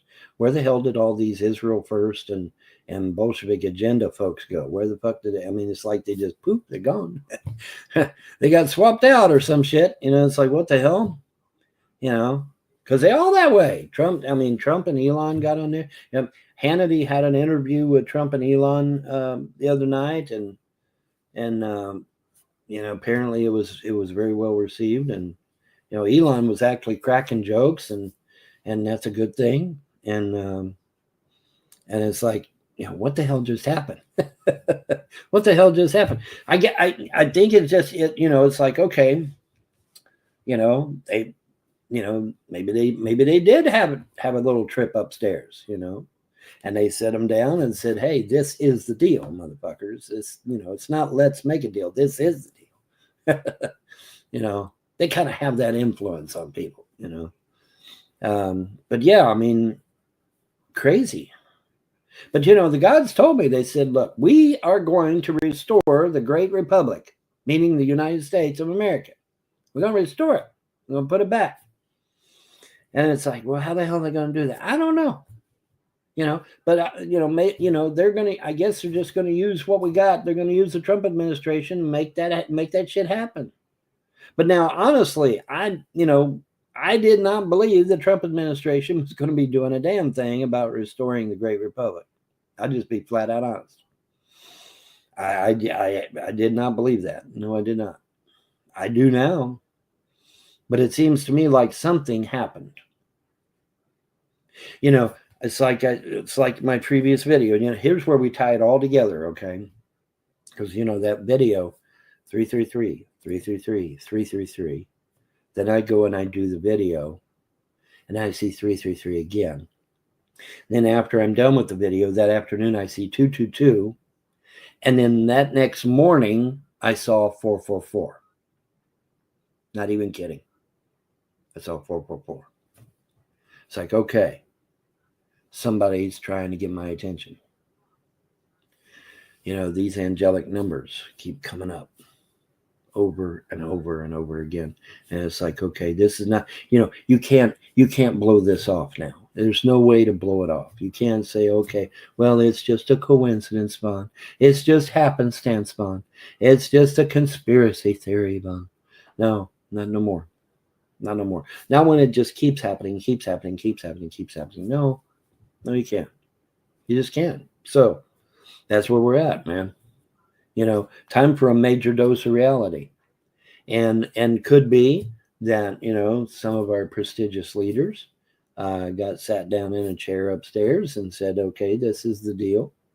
The gods and goddesses of freedom religion are taking the country back. We're going to put it back to a republic again. Fuck all this globalist shit. Fuck all this elitist bullshit. Get everything back down to the constitutional size it's supposed to be.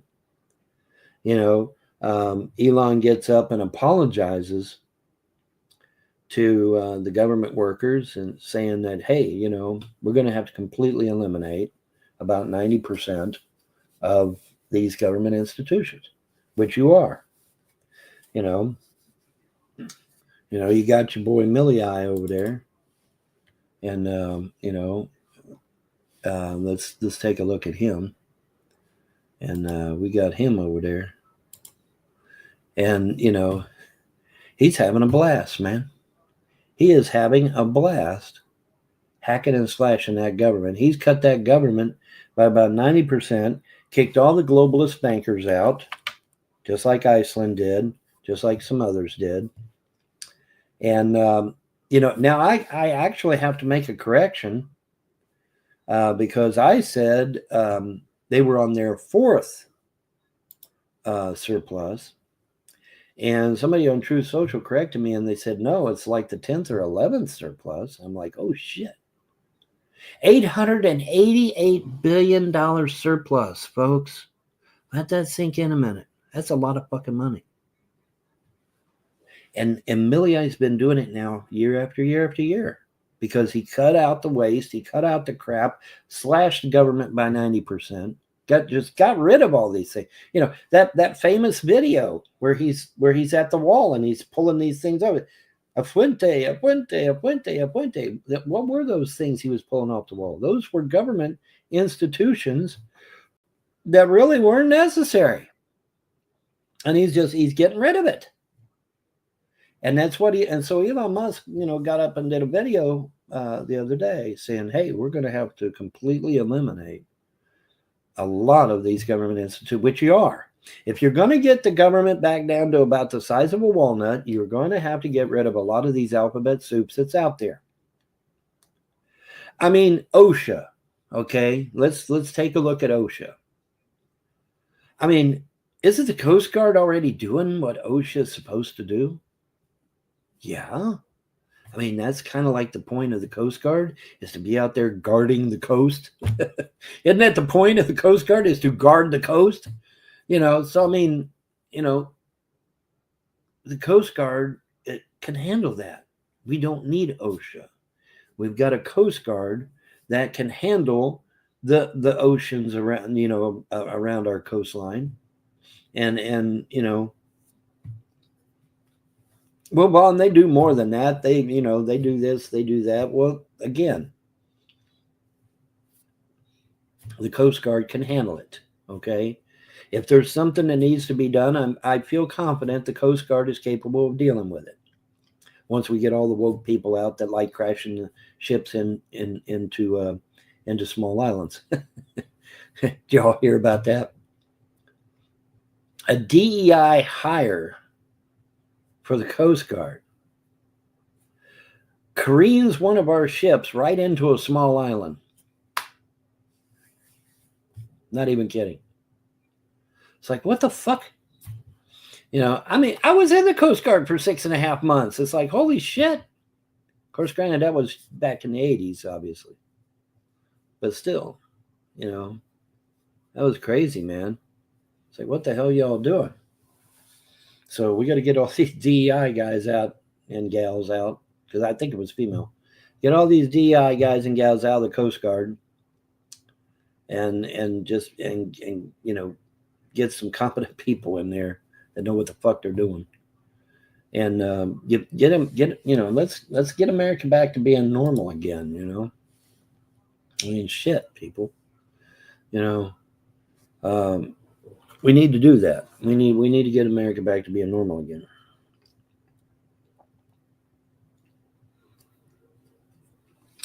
But yeah, man, it's like Invasion of the Body Snatchers or some shit.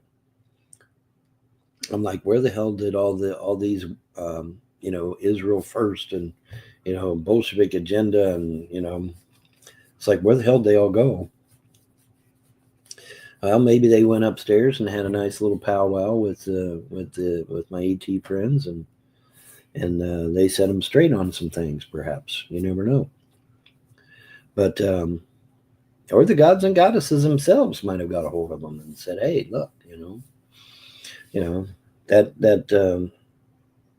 that George Washington's prophecy that everybody tries to put down, even though it was in the Library of Congress for years."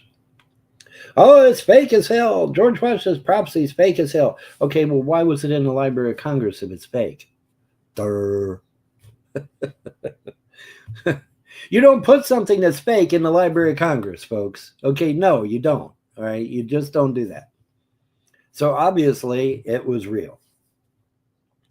Now, for those of you who don't know what I'm talking about, George Washington prophecy, he was given 3 visions by an angel, a being of light. He was given three visions. And the first one was the war he was in, the Revolutionary War. And it showed him winning that war. And then he was shown the Civil War. And then after that, he was shown a future war to come. And it's just, every time I read that, every time I read that prophecy, I get goosebumps.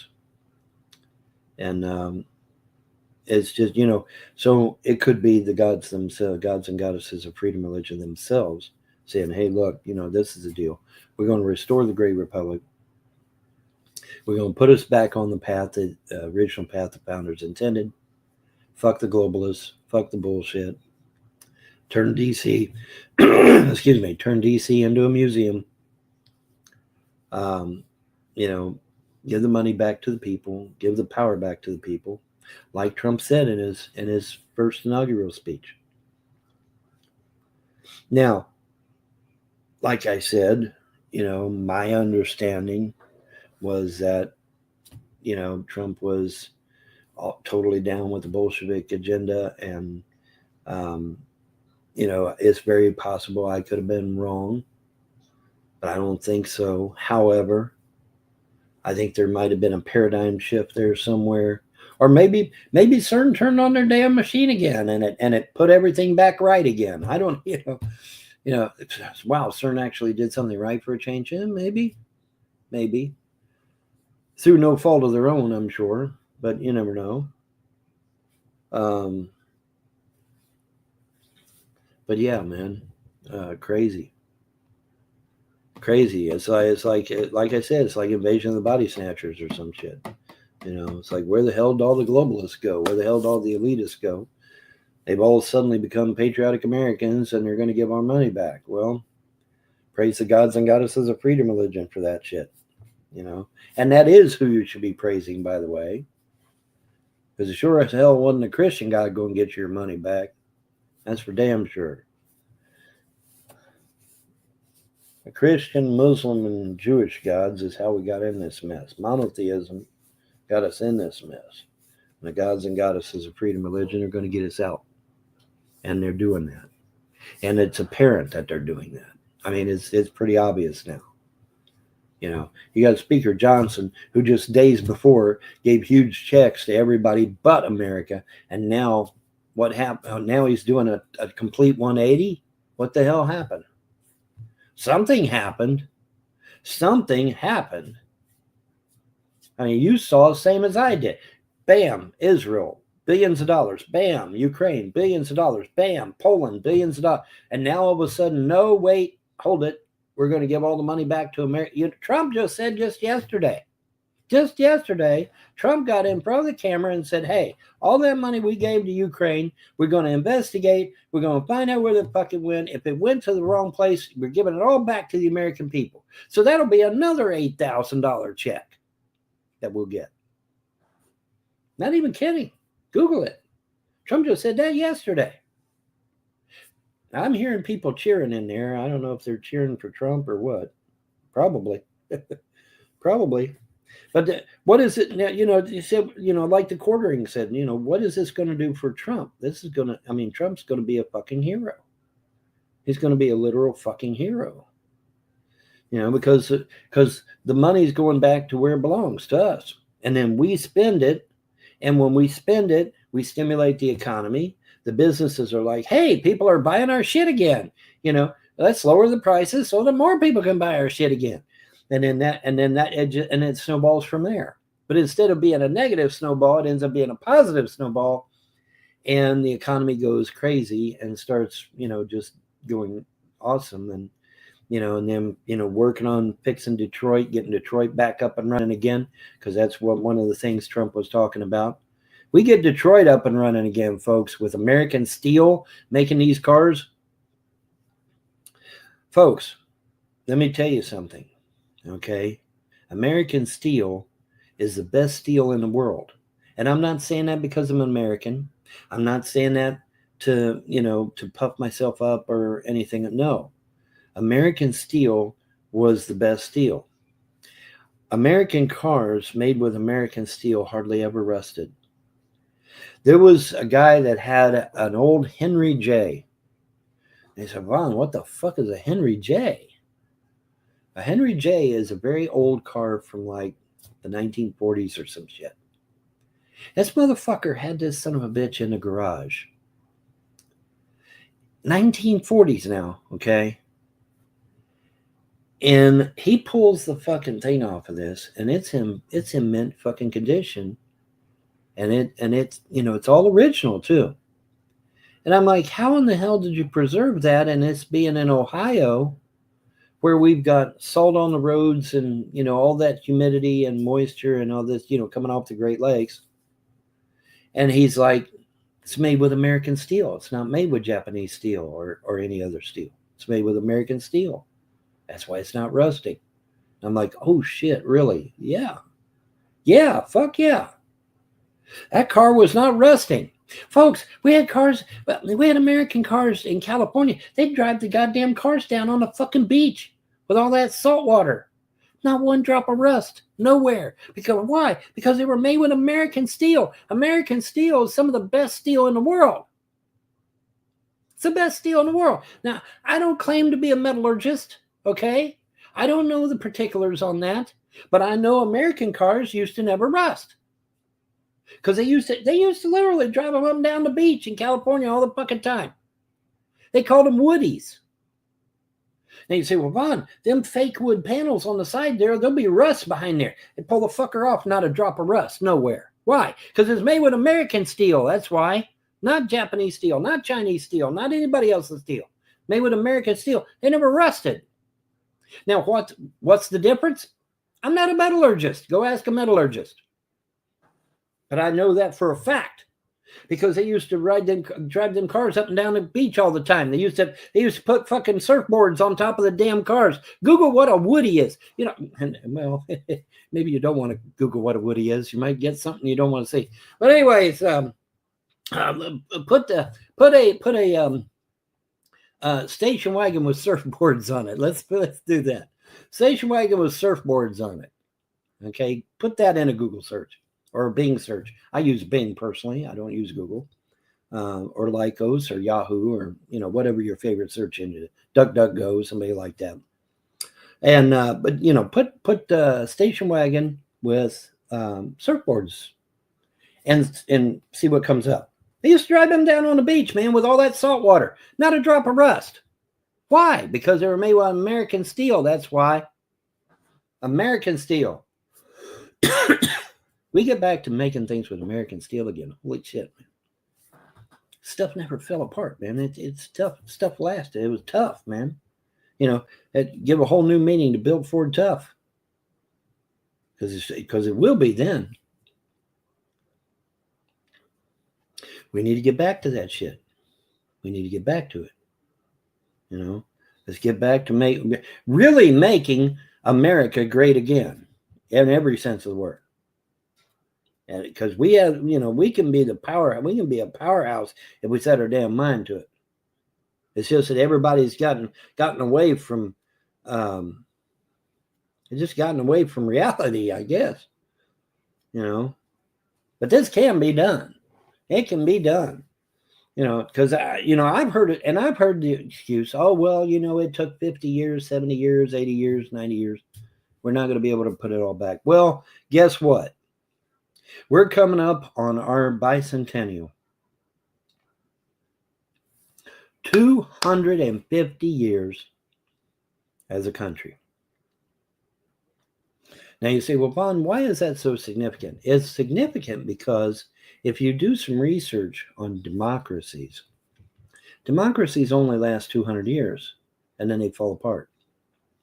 This is why you don't want to be a fucking democracy.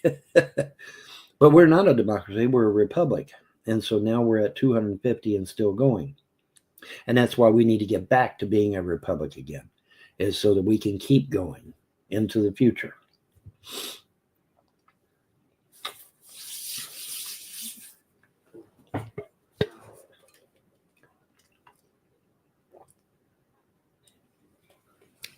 Time keeps on slipping, slipping, slipping into the future.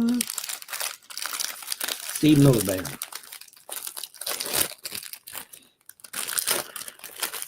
And so we need to, see about getting back to being America again, being the United States of America. Distinction there. Because there's America, which is the corporate bullshit that Rothschild and the globalists and the bankers came up with. And then there's the United States of America, which is 50 states with a small, and I mean small, federal government as a center hub.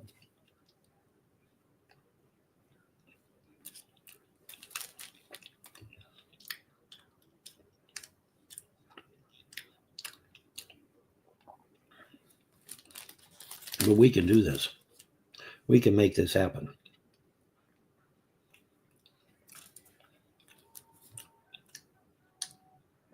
We just got to put our minds to it. That's all.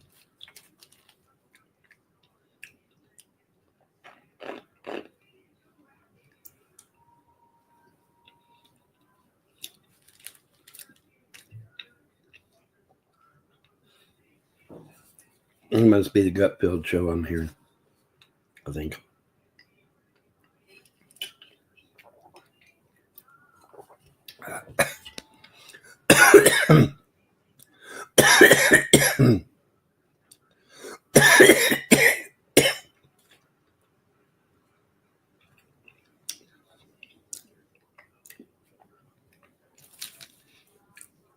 I had Gutfeld on Fox News on in the living room.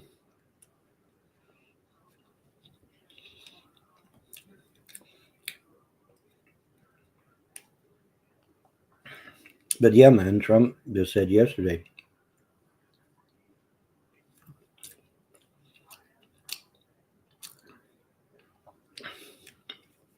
we're going to revisit that money.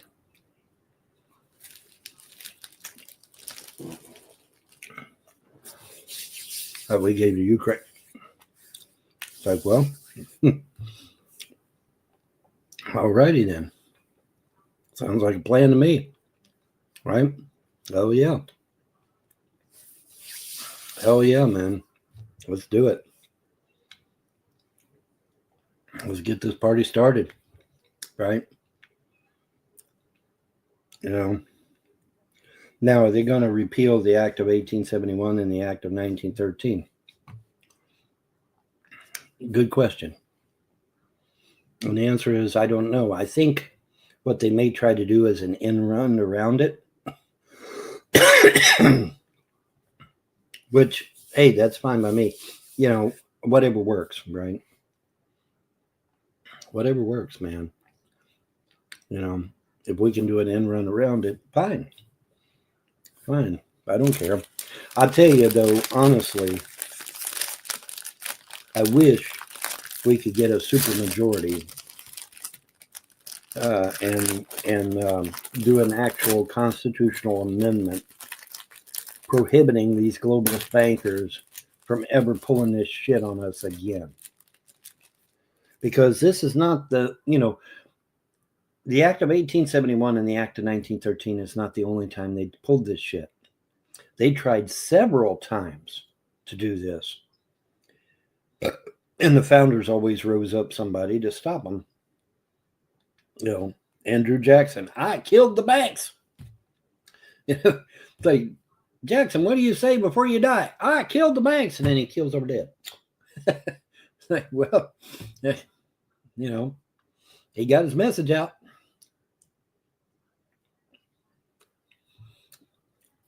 So,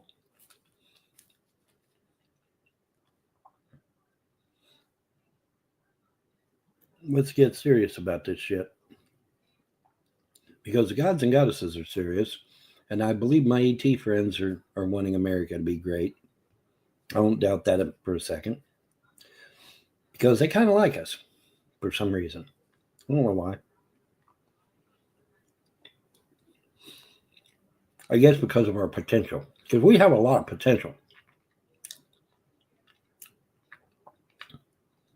And a lot of that potential is untapped. And so we need to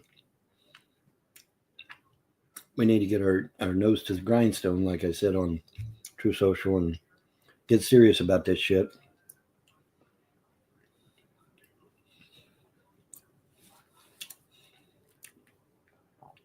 But whether they do an end run around it or whether they outright repeal it, which can be done by Congress, it can be done by the Supreme Court, because they're unconstitutional anyway.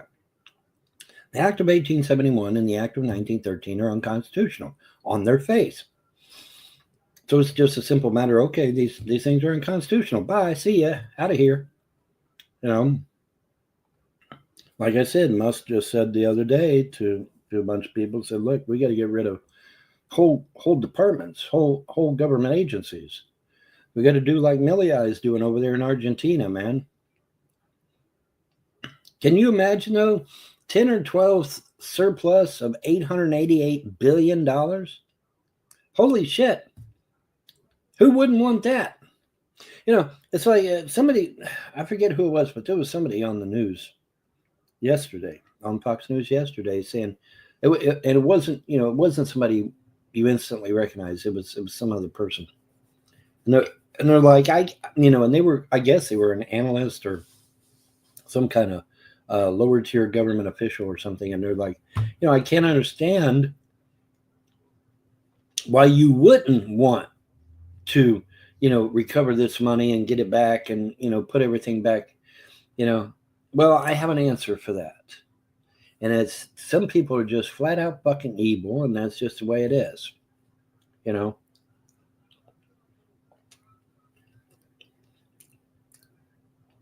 And as my pagan friend in that video said, some people are Hilux. They can't be turned. You know? You go to them, you say, hey, man, here's the deal. And they're like, oh, fuck that shit. And it's like, well, you know, you can't turn them. Can't turn them. They're Hilux. It's like, well, shit. You know. And that's 1 hour.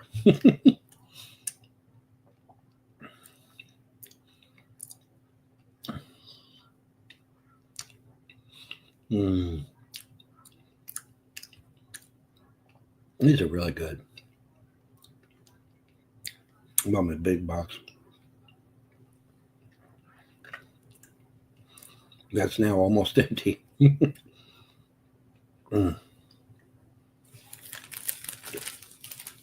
Really, really good.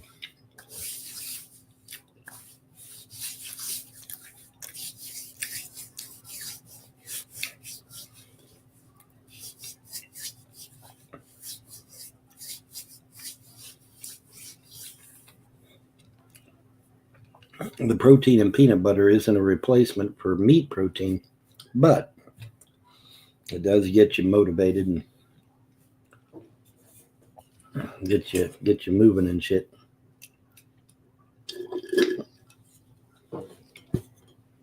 And all that good jazz. And right before I leave out of here, at 1 hour and 1 minute, before I leave out of here, let me say that we're also coming out of the cold weather, I believe. Supposedly starting on Saturday. This is Thursday, 2/20/2025.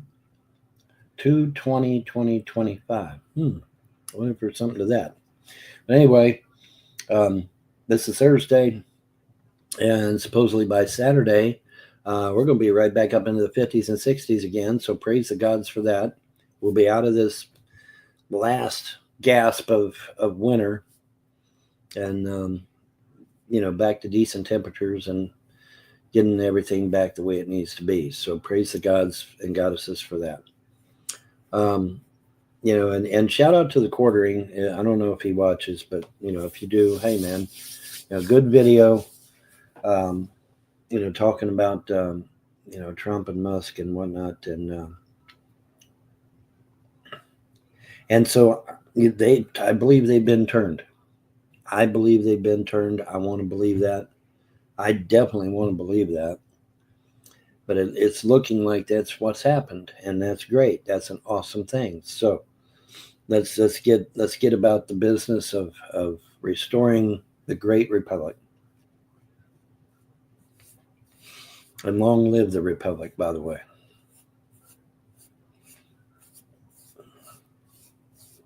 What was that the angel said at the end of George Washington's prophecy? And upon this union, as long as this flag stands, it shoves a pole in the ground with the American flag on it. It says, as long as this flag stands, the union will not perish from the earth, meaning the United States of America. He called it union. And so, yeah, we're getting there. Everything's going to get put back. Praise the gods and goddesses for it.